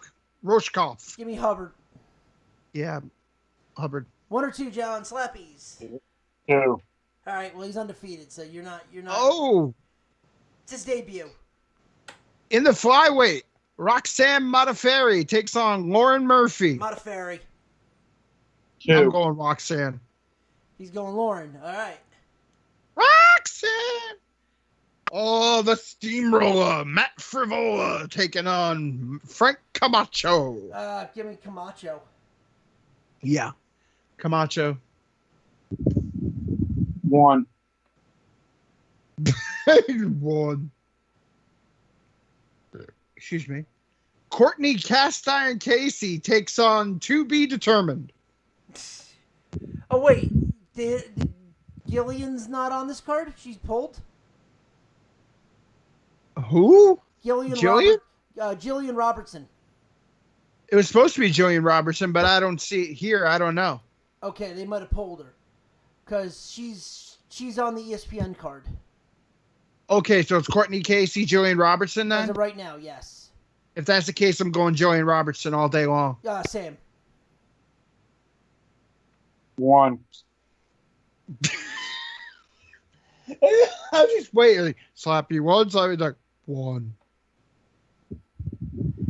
You seem really enthused.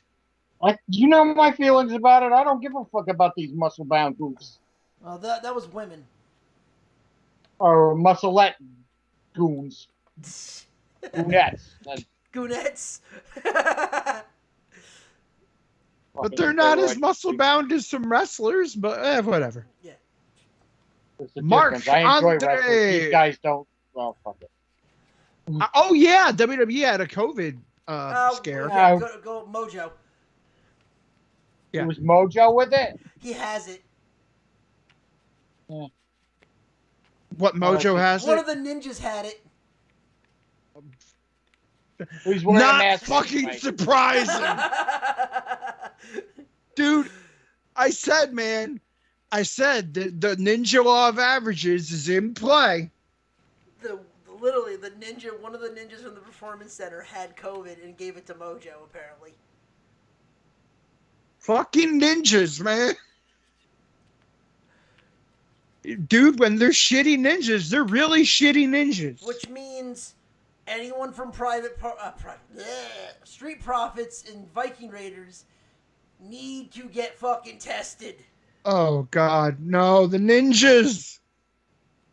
And same with Tozawa. Dude, all I gotta say is, when Heyman was booking, Tozawa was a wrestler. And a good wrestler at that. Pritchard comes in, first night, ninja. All right, let's get to the next one. Yeah. Mark Anthony. All right. Mark Andre Barrio versus Oscar Pichota. Pichota.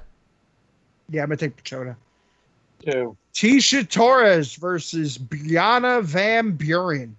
Oof. This 1. looks like Bjorn. You're going Torin? Okay. This looks like it might be Van Buren's debut. No, it's not. Second. All right, then I'm taking Tisha. I'm going to go Tisha Torres anyway because Van Buren, Torres is a step up from Van Buren. Holy shit. This is your undercard. MMA Jesus takes on Bobby Green. Clay Guida takes on Bobby Green. The Keto Guido. Give me Clay. Give me Clay all day. What, you going Green? No, give me Clay all day. Give me Guida. Who you got? Jesus or Brown Man? Or Jesus or Green? 1. All right, Jesus. He's going Jesus. He's going Jesus. All righty. To the main card we go.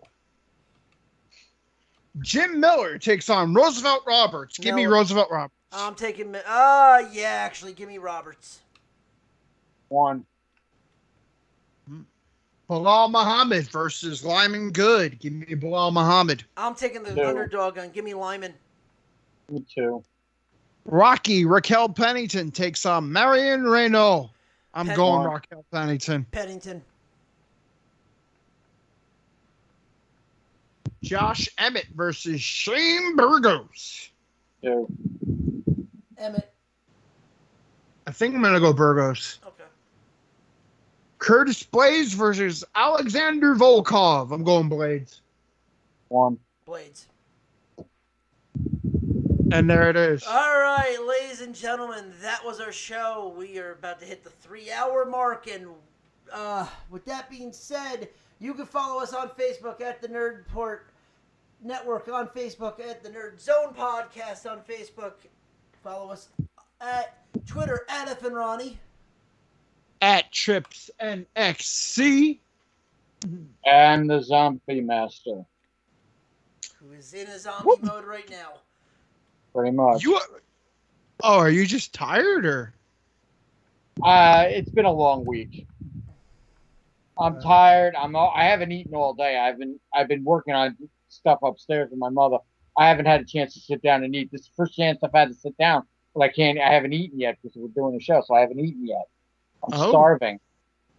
Oh, we're getting out of here. So. You should have ate while you're doing the show. Just hit me. I can't. No, I'm not doing that. I mean, shit. We all eat. We all eat on the show. No, I don't anymore, but I know Ronnie does. But Professional. Yes, but you can also follow us on Facebook. Follow us like I said, follow us on Twitch at the Nerdport, like we are here. Follow us on YouTube under the Nerdport Network. With that being said, guys, we will be back on Saturday for Best Bets, back on Monday for From Real Chris, to go ahead. Real. And the countdown is on. The countdown is on. We are T-minus 2 weeks away from the most T-minus 2 weeks away from the most lovely day of the year. I am talking, of course, about Bobby Bonilla Day. Is that falling on a Wednesday? What is it? The What day 7th does or the what day 4th? does he get? What day does he get paid? Isn't it July 7th or July 4th? No, it's not the 4th. July 4th is on a Saturday. The 7th is on a Tuesday. Fuck. So, we got to find out what day it is, because if it is the 8th, oh my God. Hold on. I will find out right now.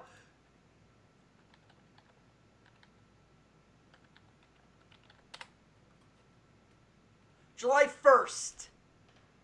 Oh, we are T-minus 2 weeks away from Bobby. Oh shit! my that's God. on a Monday. That's on a Monday. That is on On a Wednesday. Wednesday. It's on a Wednesday. It is on a show day. So, You said it was on the 1st. It's Wait on a the minute. Am I 1st. looking July at the wrong 1st. day? July 1st is a... Yeah, that's on a fucking Wednesday. So, in 2 weeks, join us for our Bobby Bonilla Day extravaganza. Because in 2 weeks, this is the Nerd Zone, and Bobby Bonilla is getting paid. Good night, everybody. Good night.